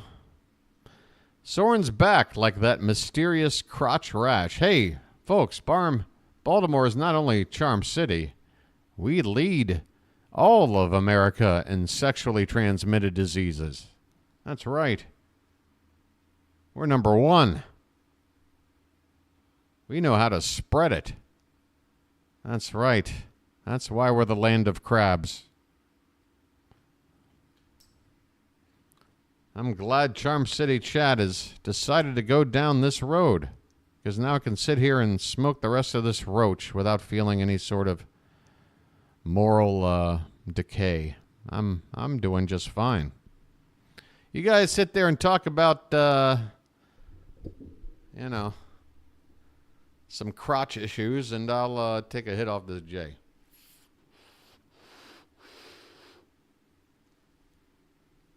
By the way, Card, you're still here, right? Card, just so you know, it is pretty much an adult channel at this point. I'm not trying to turn away anybody under the age of 18 or 16 or 14 or whatever you want to consider a kid. I want, but look, when I was 10 years old, I learned, the streets. I got my school of hard knocks. I got my education outside the classroom. Here's Gunnar Henderson to face Alexander the lefty. Let's head on over here. As I've lost another wow. This is wow. Wow. Wow. Okay. Gunnar Henderson takes off the plate, and the count is 2-0. Wow, folks. I guess your boy has done a really, really bad job today. Nobody has subbed up. This pitch is a called strike on the outside edge. 2 balls and 1 strike. Nobody out. Runner at first. Gunnar Henderson at the plate, 1 for 3 today. He had that triple back on the second. I mean, I'll just keep getting stoned until we get to 1,500, I guess. I don't know. Gunnar hits one hard to center, right at Blade. He makes the catch. 1 down.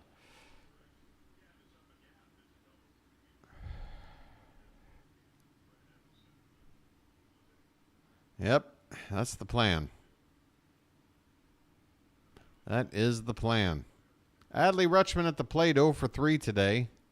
Average down to 285. Do you now?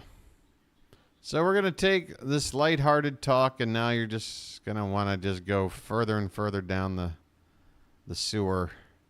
Okay. All right. At least Melanie's on the same plane. 1 strike here to Adley Rutschman. 1 out, runner at first, top of the 7th. The Orioles haven't scored since, the 2nd inning? This pitch is low. 1 ball and 1 strike. It's good to know. Another fact I'll have to file away.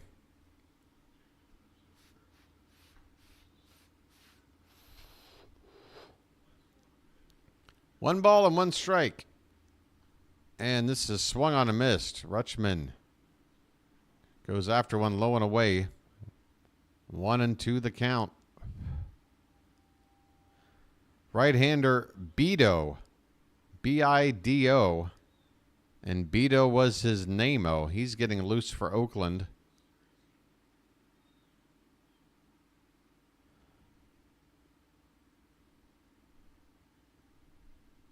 One and two the count. All right, SG, you can't keep it together. Thank you for telling me that, because now I have every reason to just put you in a 24-hour timeout, because you've confirmed that you can't keep it together. All right? Now that we know straight from the horse's mouth that you can't keep it together, have yourself a good rest of your Sunday. And tomorrow's an off day, so try back another day. All right. Hey, folks, we're getting near 100 likes. The thing about SG is he is a I don't know if it was a gifted sub. It might be a gifted membership. I think some of these memberships were gifted, correct? I believe somebody was kind enough to gift memberships. I feel bad to have to time out somebody who's a member like that. This one's hit to short by Santander, and he will be thrown out on one. Well, he had a 1-0 count. That's it. I've been distracted too much. All right, we're going to the bottom of the 7th, folks. The Orioles lead this one 5-2. Your boy cannot get a new subscriber to save his life today. I don't know what the deal is. It's Sunday. It's the day of rest, but it doesn't mean you have to rest. Subscribing to a baseball channel, folks. Come on now. Card Craze knows what time it is. Card Craze knows what time it is. Folks, it is 7th inning stretch time in Oakland for the final time. Let's put some of them West Coast cakes on the griddle. Get them cakes up in the chat. Pound cake. Get some more runs and lock this one down. You can have your cake and eat it too today, everybody. Your boy BW is making the call. Today you're going to have your cake and you're going to eat it too. Hey, we're 24 away. Do I hear 20 away? Folks, I was planning on doing a Harry Carey tribute when we got to 1,500 subs because I figured it would happen during this Cubs series coming up.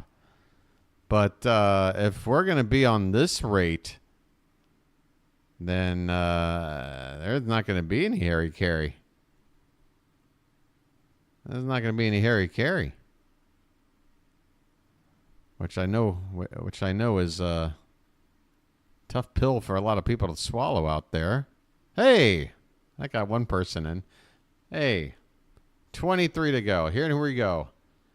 Bottom of the 7th. First pitch is a ground ball in the right field by Lawrence Butler for a base hit.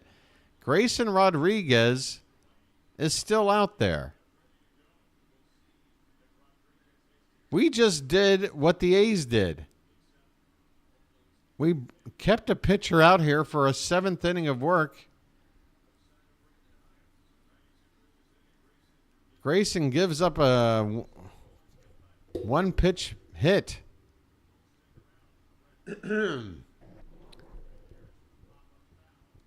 Harris at the plate. He pops it up in the foul ground, and it'll get into the stands by a couple of rows.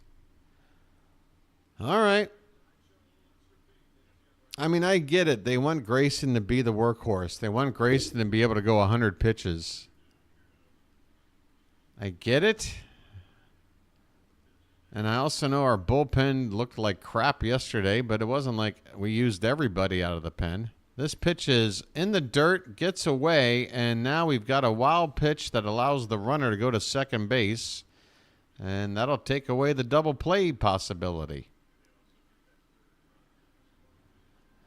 You just start seeing signs when you know a pitcher's day is over. And in the last inning, Grayson Rodriguez, again, he had a 4-pitch walk, which was unlike anything he looked like in the first 5 innings. He also hit a batter. This ball's hit on the right side and through for a base hit. Butler will be held at third base. It's 1st and 3rd, nobody out. And are you now going to take him out of the game? Are you going to do now, with the frickin' tying run coming to the plate, what I told you to do to start the inning? And the craziest thing about this whole thing, Jacob Webb was already getting loose in the previous inning. It wasn't like somebody wasn't ready.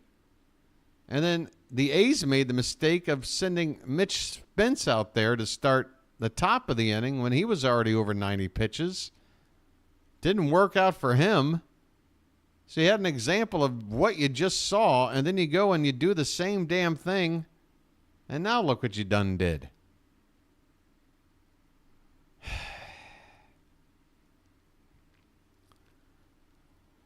I don't despise. Despise. Do you really despise a guy that won 101 games last year? And also that, can you go ahead and X that last comment out, because that R word is sort of taboo. You know what I mean? Look, this is a bad decision. I agree with you. Not that comment, Janet. A couple up, with the final word being the problem. Yeah. It's oh, so the reserves have all been announced. All the reserves, Calvin. The entire roster for both teams are out now. And Westberg, I told you Westberg would probably get snubbed. I told you because, again, they're probably going to go with Rafael Devers. 5 Guardians. Who do we have other than Burns? Who do we have other than Burns in this All-Star game? Are you telling me there's no Santander? Are you telling me there's no Kimbrel? You're telling me there's no Westberg already? No Ryan O'Hearn? No Ryan Mountcastle? So it's just Adley, Gunnar, and Corbin Burns. And the Indians have 5 All-Star. The Guardians. The Guardians have 5 All-Stars.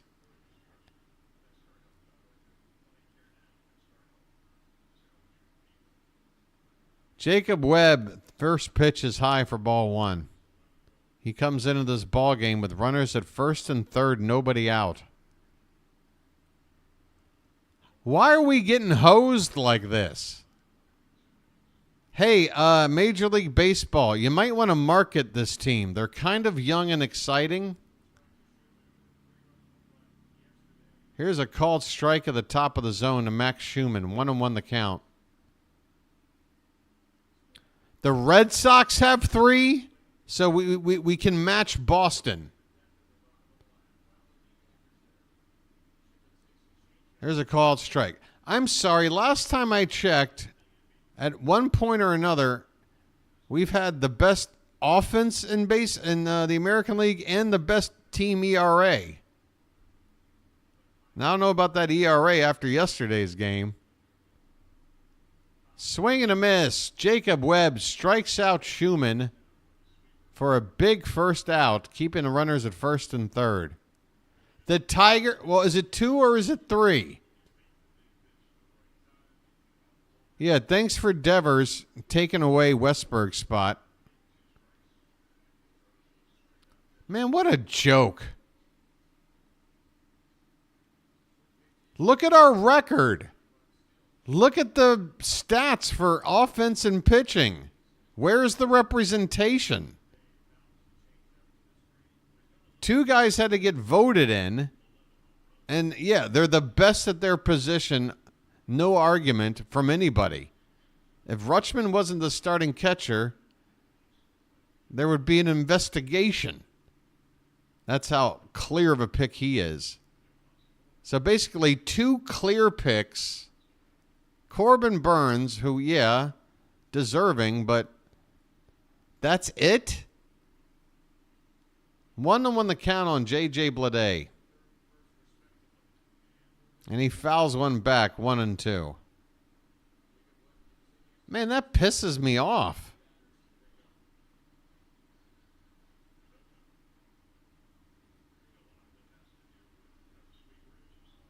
I got to know if the Tigers... Okay, so the Tigers have 2. Tigers are what, 10 games under 500? This ball's hit to third base. Arias to second for one. Gunner to first, and he throws it away. Henderson throws it away. And this giant foul ground territory. A run scores. It's going to be a runner at second with one out. It is 5-3.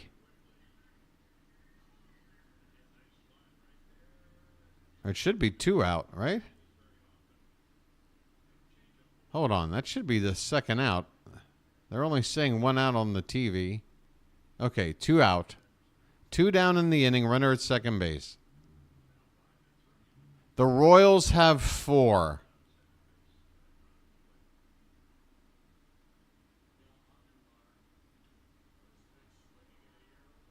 This ball's hit to right field on one pitch. Andujar flies out to Anthony Santander. Jacob Webb, he does allow one of the inherited runners from Grayson Rodriguez to score, but that's it. Considering it was first and third, nobody out. Nice job by Webb to limit the damage to 1 run. We go to the 8th inning. It's the Orioles 5, Oakland 3. I am so pissed off. Where's the representation? Look at the record, look at the stats, and look at the fact that a lot of these are young guys that are marketable, if that's your angle. What's your beef with us? What is your beef? What, are you afraid that a small market team might be dominant? Are you worried that a small market team might be good for several years and you just want to keep them down? Get bent, Major League Baseball. Get bent. You know what? We don't need your stinking recognition. We'll just take care of business in the games that matter. And Gunnar Henderson is going to hit the crap out of the home run derby. I hope Gunnar Henderson makes everybody look like chumps. I'm so pissed. Where's my roach?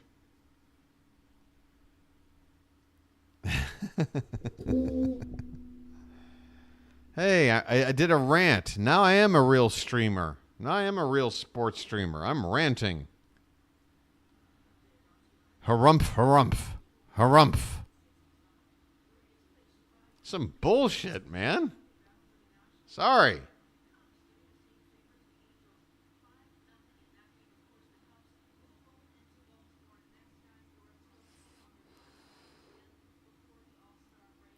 Okay, Melanie Newman with the Top Gun aviator glasses. What are we doing, Melanie? Come on. Maverick Newman over here. All right, here we go. Top of the 8th. Ryan O'Hearn at the plate, and he lifts one in the air, right center field and deep. Going back, and the center fielder Blade will make the catch. Not even 10 feet in front of the track. Looked good from O'Hearn off the bat on the first pitch. Lucas Erceg is out here to pitch, and this is the first time we've seen him. And, folks, no matter what goes on here, you're likely to see Mason Miller pitch in the 9th simply because that's how the A's need to use him. He's the best player on their team. He has yet to pitch in this series. They hope to use him in a situation where there is a save involved, but if it's a close ball game for them, that's good enough. So Erceg, usually the setup man. He's out here. He's 1-0 now on Jordan Westberg. Westberg 1 for 3. Erceg is a guy I've been keeping my eye on as this pitch is fouled straight back for a potential trade piece for a guy to go after as an arm to bring in the Orioles bullpen. There's not a whole lot of fanfare for this guy. But to me, the main reason is because of Mason Miller. He's got a lot of hype. This guy, Erceg, he gets it up there right around triple digits as he throws a 98-mile-an-hour fastball off the outside. 2-1 the count to Westberg. I mean, Mason Miller is going to cost you an arm and a leg as this ball is swung on and missed or fouled. Either way, 2-2 the count. Arm and a leg for Mason Miller. Erceg might only cost you, I don't know, a knuckle, maybe a pinky in comparison. 2-2 pitch, hit on the ground and over to third. And this ball is thrown low to first. The first baseman has to go to ground, trying to keep his foot on the bag, but he cannot. Westberg. Oh, we might have a problem with Westberg. He immediately goes into a crouch. Oh, I hope he didn't hurt a hamstring. This looks like the classic running out a ground ball and pulling up with a hamstring kind of reaction from Jordan Westberg. Oh, folks, he's limping. Folks, I used to cover football, and by that I mean soccer, for quite some time. Westberg's going to try to run it off. I know my share of hammy issues. And just like in soccer, it's a situation where either they can sort of just run themselves out of it, sort of get their feeling back, or it could be a problem. It looks like Westberg's going to be okay, though. Thank goodness. I don't know what the announcement was just made here. Oh, is Westberg is coming off? Oh, there's a replay, and apparently Westberg is out? Oh, wait a minute. I want to know what happened there. So they did a replay, and they never even bothered to show us any. Wow. Okay, so apparently there was a replay. Westberg initially ruled safe, but apparently he's out, and we never got a chance to look at it. I don't know what happened there. 2 down, nobody on, top of the 8th.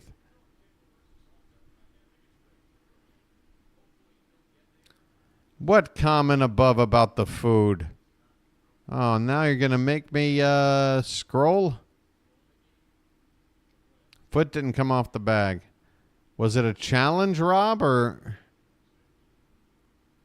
Typically, a challenge, I mean, I know this is our Masson coverage.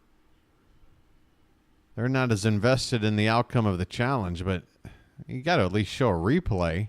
The 1-2 pitch to Heston Kjerstad is up and away. 2 balls, 2 strikes, 2 out, bases empty, top of the 8th. Orioles 5, A's 3. Baltimore looking to hold on here, take the series. And a swing and a miss from Kjerstad on a breaking ball in the dirt. And, folks, you just got a little taste of what Lucas Erceg can do. He's got a pretty nasty breaking ball as well, as he strikes out Kjerstad to win the inning. Again, folks, follow that name in the back of your mind, Erceg. I think we can get him for not much. We go to the bottom of the 8th, 5-3 Baltimore. Might have to do one more, Lucky.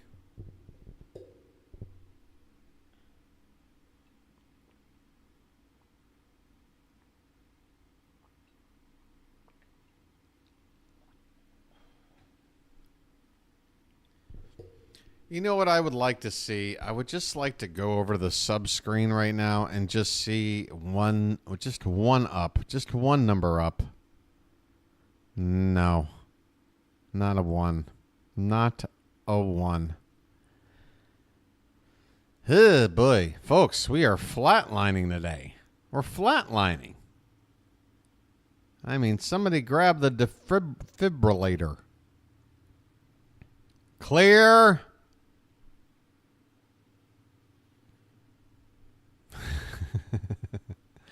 Hey, just a gentle reminder, folks, for anyone watching out there, if you do subscribe, and somebody just went away, you know what? I'll just shut up about it. It's just not working today.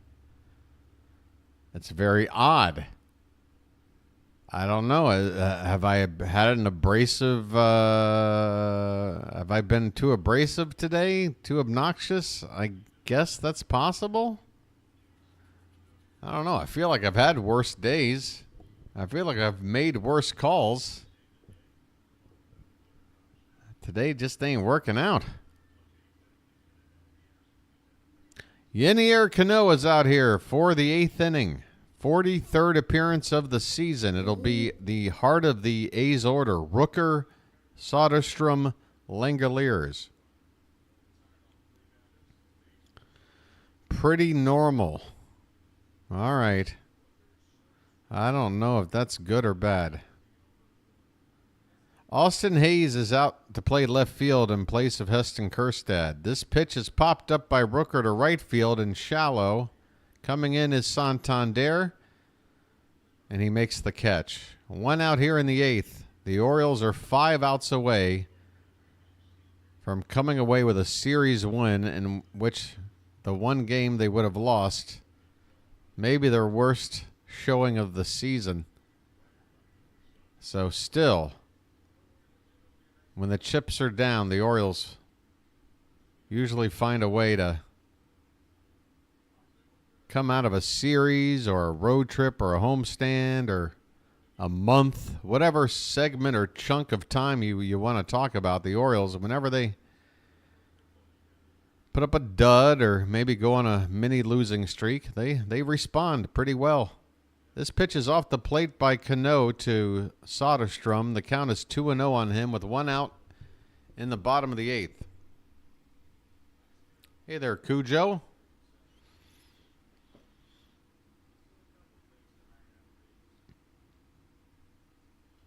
This one is fouled back. 2 balls and 1 strike. Soderstrom's 2 for 3 today.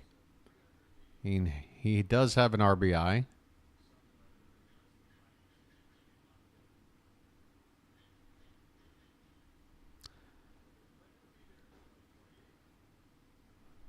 The 2-1 is a chopper that will go foul on the first base side. Cano picks up the ball and flips it back toward a dugout.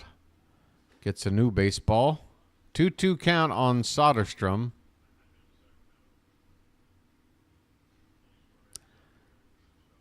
Beto, the right-hander, still getting loose. Folks, I said Mason Miller would pitch the 9th. I am happy to be apparently wrong about it because he has not yet gotten loose. If we're going to be able to get through a 3-game series with the A's without having to face Mason Miller, I'd say that's a job well done. 3-2 the count now on Soderstrom. The pitch swung on and fouled. That pitch was below the zone. Soderstrom trying to protect. Cionel Perez, the lefty for Baltimore, getting loose. So perhaps Craig Kimbrell not available today, as he's been working a lot lately. This one's hitting the left field, slicing down and foul. Nice catch out there by an older gentleman wearing a very lovely hat, hanging out there in the final chair, leaning over the rail with a barehanded catch on a hard-hit ball down to the corner there. Give that fan a contract. Payoff pitch.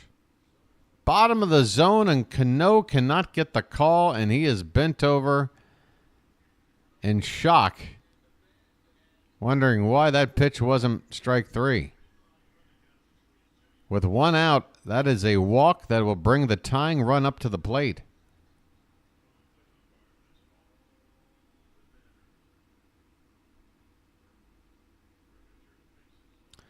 Yeah, Westberg not making the team. That's the biggest snub. Santander and Westberg. Santander not starting over Kwan, and you're telling me there's 5 Guardians to our 3 Orioles? And then Westberg not making the reserves. And I called it. That's the specific example that I gave, is that a guy like him could get snubbed. Because, you got to have all these other teams have at least 1 rep. But I'm hearing a lot of guys that have been repped more than once, like your Red Sox there, Fitzy.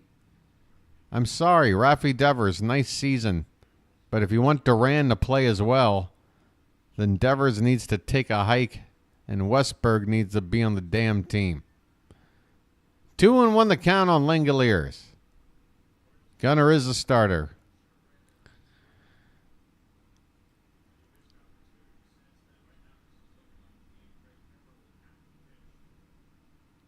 2-1 pitch is fouled away off to the left. 2 balls, 2 strikes on Langoliers. 1 out, 1 on. Bottom of the 8th. Yennier Cano. There's a shot of Kimbrel with his sweatshirt on. He is not going to be involved in today's ball game. I had questions 2 games ago about whether or not he'd be available. So he had yesterday off. So he was definitely worked to the max. Swing and a miss on a 2-2 pitch. Cano with a ball that breaks off the outside, and he gets the strikeout of Langoliers. 87 miles an hour, dipping low and away. 2 down here in the 8th. Here's Zach Geloff. First pitch to him is over the plate but low for ball 1. Geloff today 1 for 3. Single back in the 5th. He's also struck out twice.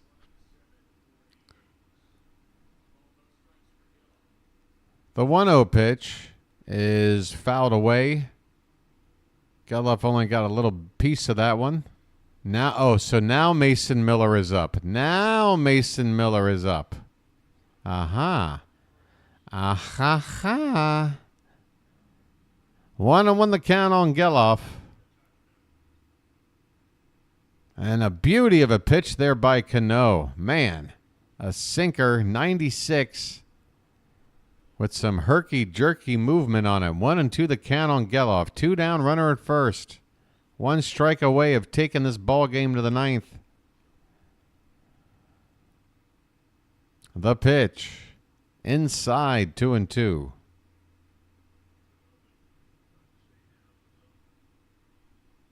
Five runs, 7 hits, 1 error for Baltimore. 3 runs, 6 hits, 3 errors for the A's. This will be the 20th pitch of the inning from Cano. A 2-2 pitch to Zach Geloff. Here it is. Low and outside. Cannot get Geloff to chase. Cano has maxed it out. It is a full count. 2 down. With the tying run here at the plate. What little of a crowd there is here in Oakland is making some noise.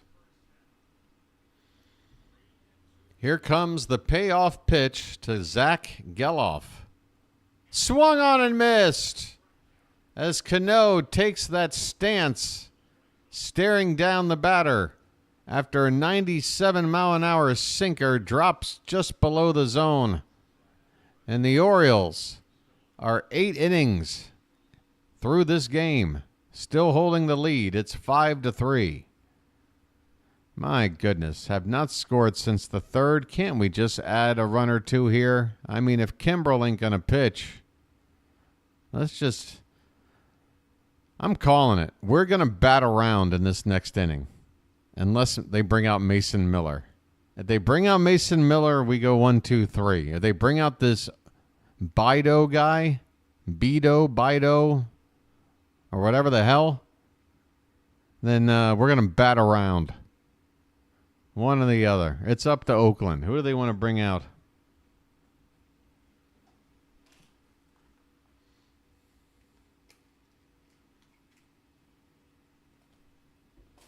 All right.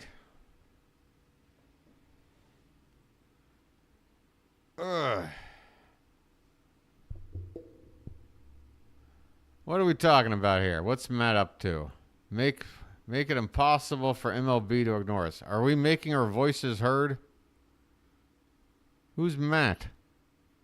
I don't even... that Matt. Oh, we'll have to... Yeah. Look, man.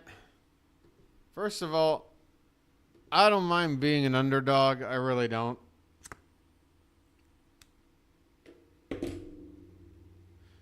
Again, there's no way, I'm telling you this right now, I know for a fact that the Orioles, when they sit back after this ball game and they take a look at this whole all-star situation, and they're sitting around wondering, why has this team got more guys than us? Why has that team got more? It's gonna light a fire under their ass. Because once again, We're the underdogs. By the way, folks, no Mason Miller. It's Osvaldo Bido or Bido, B-I-D-O. And Bido was his name-o. First pitch is up and into Ryan Mountcastle. We're going to bat around in this inning. Your boy's calling it. Check it out. Ow.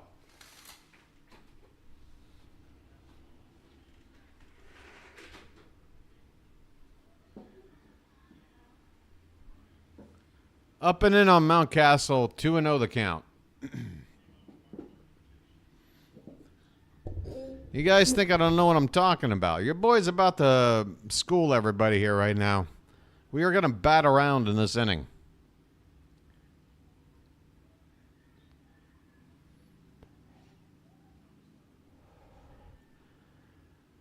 Bidet?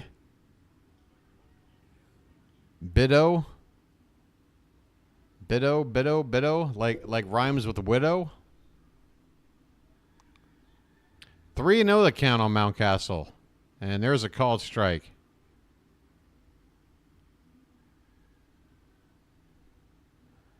Hey.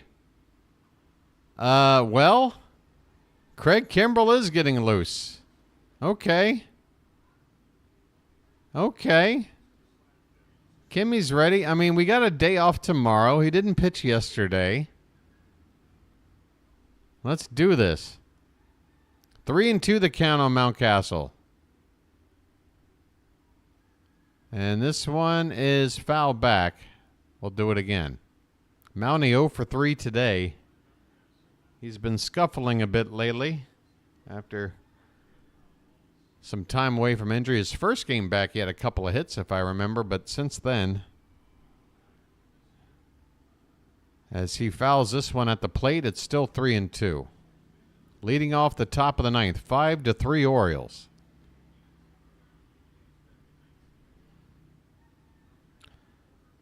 My goodness, they really know how to spread the seats out here.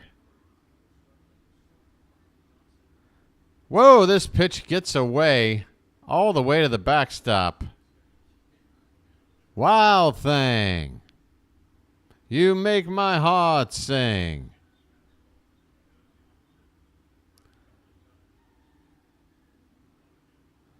So, Osvaldo Vaughn with a crazy pitch for ball 4. Jorge Mateo is going to come in to pinch run for Ryan Mountcastle. Again, Mountcastle DHing today, so if that's his final trip at the plate, he might as well replace his legs, especially if he's still not 100% yet. Said Mullins is up with a runner on, nobody out here in the ninth. Mullins is 0 for 3. He's about to change that because your boy has already told you we're batting around. He lays down a bunt and it's foul.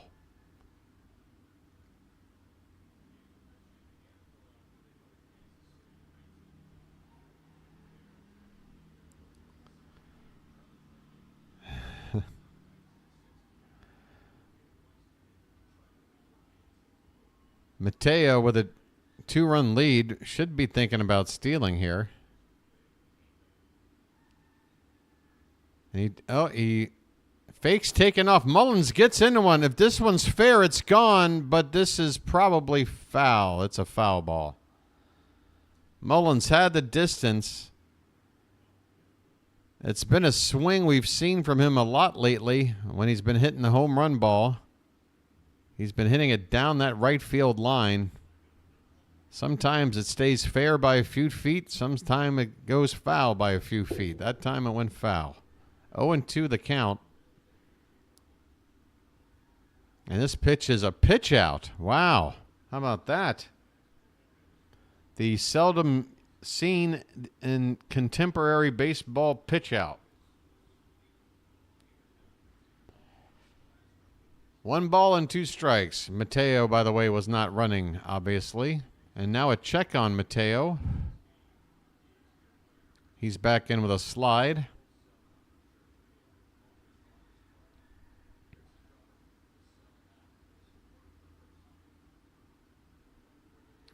1-2 the count. Mateo looks like he's going, and Mullins hits one hard down toward the Oriole bullpen. Foul ball. Still 1-2. Mateo goes back to first. He did take off on that pitch. Folks, I hope you got some time left because we're going to be here a while. We're going to bat around. I don't know if you heard about that.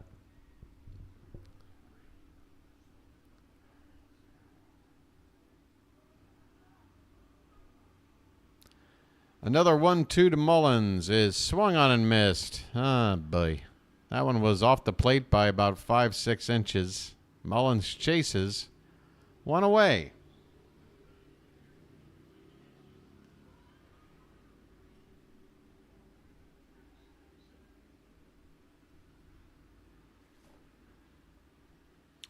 Anybody in Charm City chat going to make it out to any of these games coming up?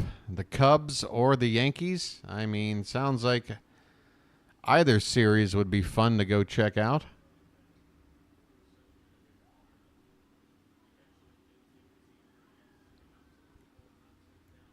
There's a meeting on the mound here with the Oakland pitching coach. Brian Baker joins Kimbrel in the bullpen.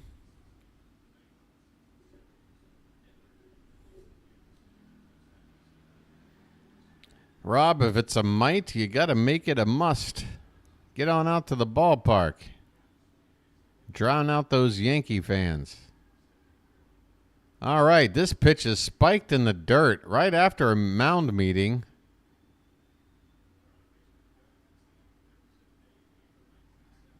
Beto was his name-o. With a pitch way off to Ramon Urias. Urias 1 for 2 today. Gunnar Henderson is on deck. There goes Mateo. That pitch is not going to be in time.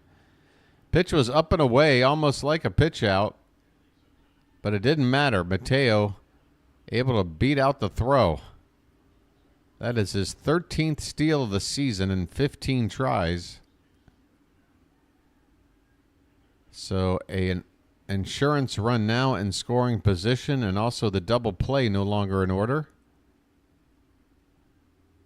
2-0 to Ramon Urias is low and away. 3-0 now. 3-0 to Ramon with Gunnar Henderson on deck. Again, folks, we're batting around. This is all to be expected.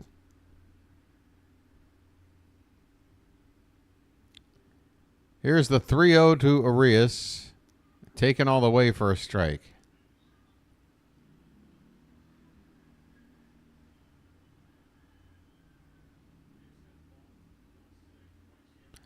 Yep, that sounds about right to me, Calvin. Those would be the top 3 snubs. I would rank them. I would rank them in that order.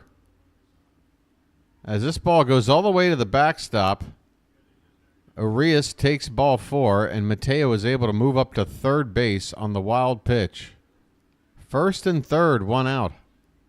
As the Orioles are gonna bat around. I don't know why I have to keep telling you this.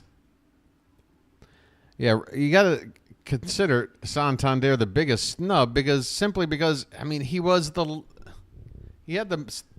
votes to get the start up until 2 hours before the damn voting was over.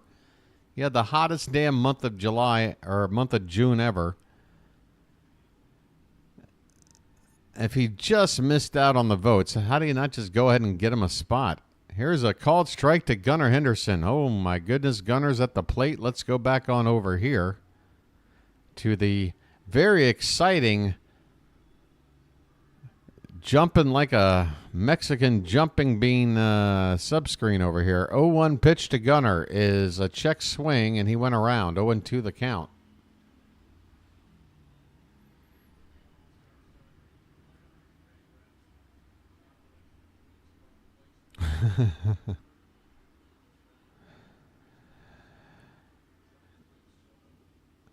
The 0-2 to Gunnar is outside.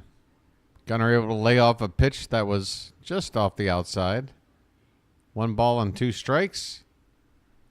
Got that runner at third with only 1 out. You'd like to be sure to get him in.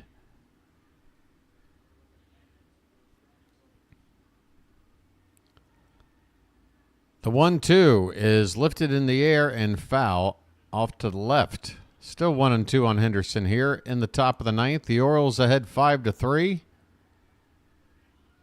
Looking to take the series and finish this road trip with a 4-2 record before we go back for a 6-game homestand, and then it's the All-Star break. 1-2 pitch is outside, way outside, 2-2 the count.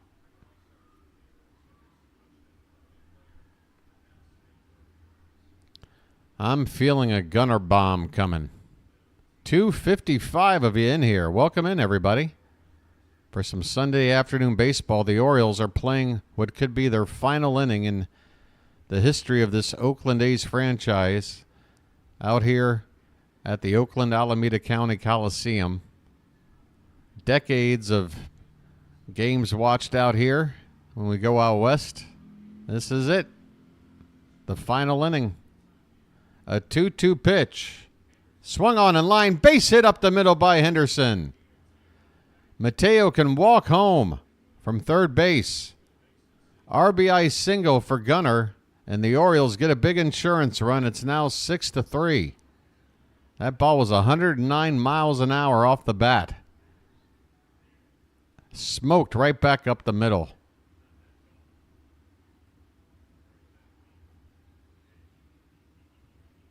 First and second now, one away.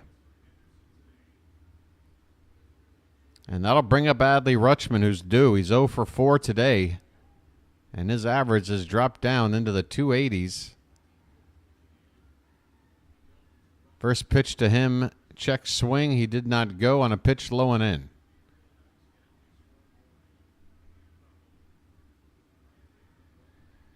in. Depends on my mood, Paul. I just follow the beat of my own drum. You know what I mean? The 1-0 pitch is a called strike on the inside edge to Adley Rutschman. 1 ball, 1 strike. 6-3 Orioles now in the top of the ninth.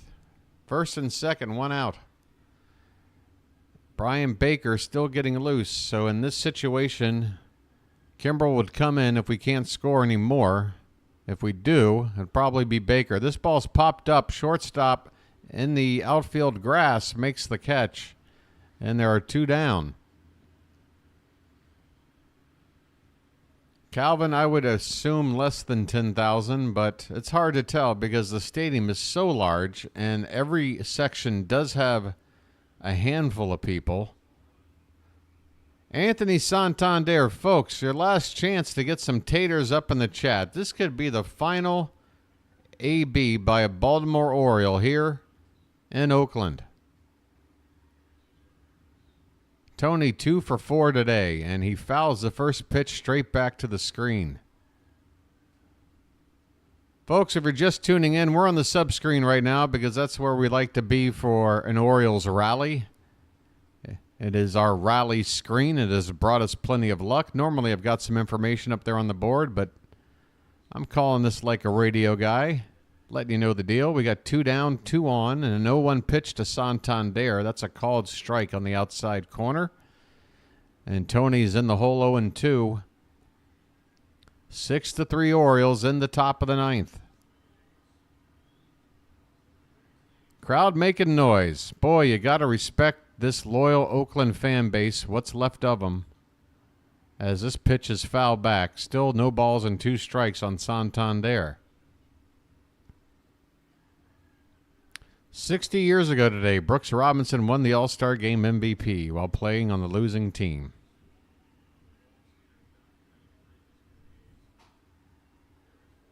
Oh, 2 pitch is swung on, and Tony is going to just hit a ball to straightaway right. Butler is battling the sun out there, and he makes the catch, and the inning is over. We go to the bottom of the ninth. It is a 3-run ball game, so you would assume it's going to be Craig Kimbrel time. With a 3-run lead, you would hope the Orioles are going to be able to hang on here and take the win in the series here in Oakland. We'll take you on back on over to the info page. 1 run in the top of the ninth, courtesy of a Gunnar Henderson RBI single. 6 runs, 8 hits, 1 error for the Orioles. 3 runs, 6 hits, 3 errors for the A's. Grayson Rodriguez is in line for the win. Kimbrel trying to come out here for the save. And the Orioles, 3 outs away from a 4-2 road trip, a day off, and a trip back home. Taking on the Cubs and the Yankees. Looking forward for the next couple of weeks. Some days off, an all-star break, an all-star game, a Yankees series, a Cubs series, and maybe a chance to do some things behind the scenes here for the channel. BW, can't remember how long ago it was since they have had the least amount of games. There was a promiscuous couple caught on in Oakland, up in one of the upper deck sections. There's a couple of pretty interesting videos out there if you do some searching around on YouTube. If you just look up Oakland Coliseum, and just look up like tours or vlogs or whatever, you'll see people sort of walking around showing you how dilapidated the entire stadium is, from the guts of the stadium, the exterior, just trying to navigate around to find an open gate. Like there's like 2 gates open around this giant structure of a building, and if you walk in like from the wrong side, you're going to spend like 20 minutes trying to just get into the damn place. Here's a swing and a miss. Kimbrel is out there. First pitch of the inning is a fastball top of the zone, swung on and missed by Lawrence Butler. Kimbrel looking for his 23rd save today. He's got a 2.16 ERA, and he has been really, really good for us now for a solid 7 weeks or so. After a tough stretch there, back around the early part of May. 0-2 the count on Butler.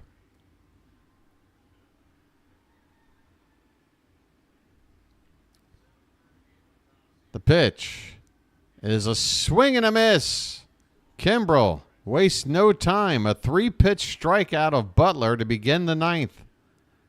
I tell you what, he is looking more and more unhittable as the season goes on.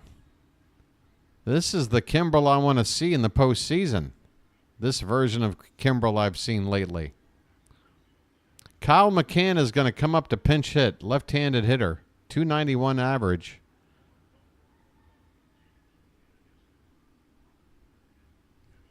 And he looks at a knuckle curve that Kimbrel wanted the call on. Bottom of the zone, does not get the call. Want to know the count.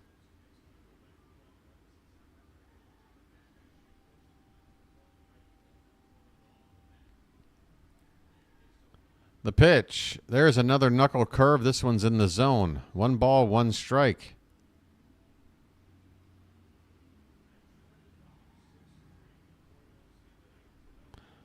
Yes, Christopher, that's because due to some of the previous teams Kimbrel has pitched for, there's a swing and a miss on that knuckle curve, 1-2 the count.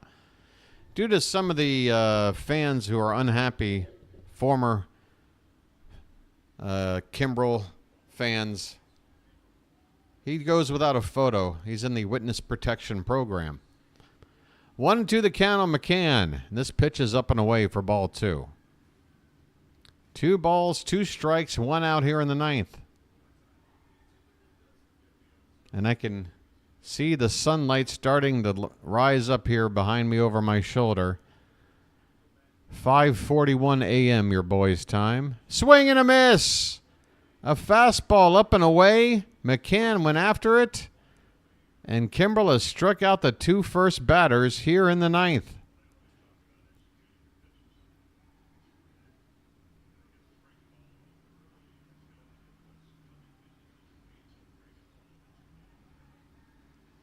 Tell you what, I might have to move Kimbrel up in the order of snubs if he finishes off with a strike out of the side. First pitch to Max Schumann, the number 9 hitter, 0 for 3 today, is up and in for ball 1. Schumann has struck out twice already today.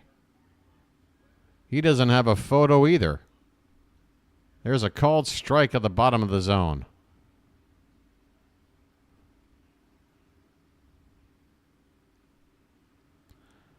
Two down in the bottom of the ninth. 1-1 count. And this one's lifted in the air. Coming in on it is Mullins, but it's going to drop in front of him for a base hit.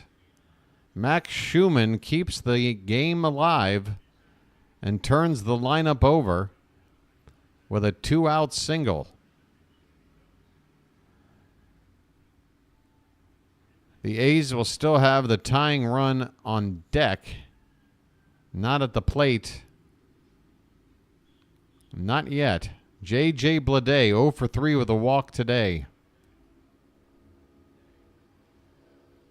First pitch to him is a knuckle curve lifted into right center field and deep. Going back on it is Mullins, and he makes the catch on a sprint. Cedric Mullins tracks that ball down in the gap right near the track in right center field, and this ball game is over. The Baltimore Orioles, despite a miserable loss yesterday where they gave up 19 runs and a whole ton of frustration, they still walk away with another series win. They've played 2 series out west. They won them both. 2 in Seattle, 2 here in Oakland. And they win here 6-3 in what is their final game here at the Oakland Coliseum. Grayson Rodriguez gets the win. Craig Kimbrell gets the save. The Orioles move back to 24 games over 500. 90 games into the season, they are 57-33. All right, let's take a look at the box score. How you doing there, Charm City? Are you happy with the win? Are you feeling a whole lot better after yesterday's result? Look at that. It says it right there in bold. Baltimore wins game. That is not fake news. That is the reality. All right. The Orioles left 6 men on base. The A's left 7. A pair of home runs from the Orioles. Anthony Santander is 23rd. Kjerstad his 3rd. Gunnar Henderson had his 5th triple. The Orioles had 8 hits, and a couple of those really could have been errors on the A's. Hit a couple of home runs, stole a base, drew 3 walks. Wait, this says they left 14 men on base. That can't be right. How could that be? Oh, okay. That's a different kind of. Never mind. Yeah. So Kjerstad with the 3-run homer. That's the big blow of the ball game. And considering that the Orioles won by 3, Grayson had a nice outing, but he did give up a couple of runs in that final inning. I'm going to go ahead and give the player although Craig Kimbrell did just blow away the 9th inning. I'm going to give it to Kjerstad. Heston Kjerstad's 3-run homer, setting the tone in the first inning. Your player of the game, as the Orioles do end up winning by 3 runs. All right, we're going to take a look at what's going to come up 2 days from now.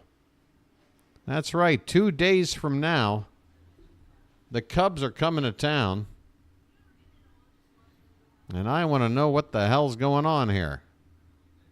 Tuesday night, 6:35 p.m., first pitch. The Cubs will be coming in with a record that is currently 42-49. They are 11 games below 500 on the road. This should be another series win for us if we are doing things right. Gonna be a tough matchup, though, to start things. Shota Imanaga, arguably the best pitcher on the Cubs staff, although Justin Steele, who's missed some time, is now back and looking pretty good. So a couple of good lefties in this Cubs rotation. We're going to face one of them to begin this series. Imanaga up against Dean Kramer. Imanaga 7-2. Kramer 4-4. Again, that's going to be on Tuesday night, folks. So Monday night you have off, and you got the rest of Sunday off as well. Plenty of time to get rested until Tuesday night. I don't want any excuses. Everybody needs to be back here for this Cubs series. Because let me tell you, there's a very good chance that Harry Carey might come in and call a couple of innings. Because the Cubs are in town. And I'm a big fan of Ryan Sandberg and Andre Dawson. So if you want to see the O's win, come on back Tuesday. 6:35 p.m. first pitch. I'll be on the air 6:25 p.m. Hey there, Charm City chat. Is there a place I can send you right now? It feels like there ought to be. Well, the Mets game is over. Actually, there may not be. There's only 3 games currently on because it's a West Coast affair, and the Red Sox are not on until tonight. I can tell you, folks, to check out Thomas Fitzpatrick. Hey, Fitzy, are you here? Fitzy, if you're lurking, you got about 20 seconds to shout out your channel or drop in a link and let everybody know that you'll be calling the Red Sox. Wait, well, first of all, I'm assuming this. So why don't you go ahead and confirm whether or not you're calling the Red Sox-Yankees game tonight, and if you want to go ahead and promote it, dropping the link in or whatever you want to do, please do now as I start to close down shop and say my thanks to everybody else here in chat. Special thanks to the mods here. So there you go. Fitzy's calling the game tonight. Drop in that link there, Fitz. Chris Silver, Janet Hill, Rob, Card Crazed. Thanks so much for helping out with the mod work. And I'll try and shout out as many other people as I can. There you go, folks. A link to tonight's game. I mean, folks, if there's nothing better on TV tonight, and there probably isn't, you're going to want to watch a Red Sox-Yankees game on national television, and Fitzy can give you the call. All right, Shantae, see you Tuesday. Thanks for being here. Mr. Hyde, let's trade. Mr. Hyde's ready to trade. Calvin, good to have you back. Ram P, Baxter, Jack, Jeremy Bear. How you doing, buddy? Let's go O's. Matt, Fox, I think I said you already. Baxter, Mr. Hyde, Jack. Now I'm repeating people. Robert, good to have you. Paul, Vonnie, Gerald. GP3. Am I repeating people? I might be. Country, good to have you in here, Country. Always good to have Country in here. Dennis. Christopher, did I say you already? I'm not sure. George. Of course, now I'm shouting out people that probably left already. Nicholas, thanks for being here today. Isaac, good to see you as well. Folks, if I didn't shout your name out, it doesn't mean anything. I mean no harm. Bartman, Paul Rodriguez, Erica Rowe, Isaac Angel. There's some more people. All right, folks, I think that's going to do it for me. The sun is now coming up, and I've got to make that decision. Do I do my morning routine, or do I just try to jump back in the sack and maybe get an hour or two of sleep before it's like, I don't know, 8 or 9 in the morning? That's the decision I have to make now. All right. I hope you guys have a great rest of your Sunday. The Orioles take the win. They take the series. They have a winning road trip. Life is good. We are still in first place and will be going into Tuesday night to play the Chicago Cubs. Oh, one more check on everything. 125 likes tonight. That's really nice. You vote for jumping in the sack. All right. I think you might be right. And one final check, and wow. Just wow. I thought maybe that final great call of mine and wrapping it up and feeling all professional and being all courteous and doing all the things, I thought maybe I would just get a couple of... All right, folks. Well, Harry Carey, Will we see him in the next few days? I don't know. There's not going to be new subs tomorrow. We're going to have to work on this coming up with the Cubs, all right? Oh, my poster is peeling off. Oh, why did no one alert me as somebody leaves? Okay, I get it. I'll sign off now. I do apologize for my 3 hours of calling baseball for you. Let you get back to your Sunday before, the ship breaks in two. Okay?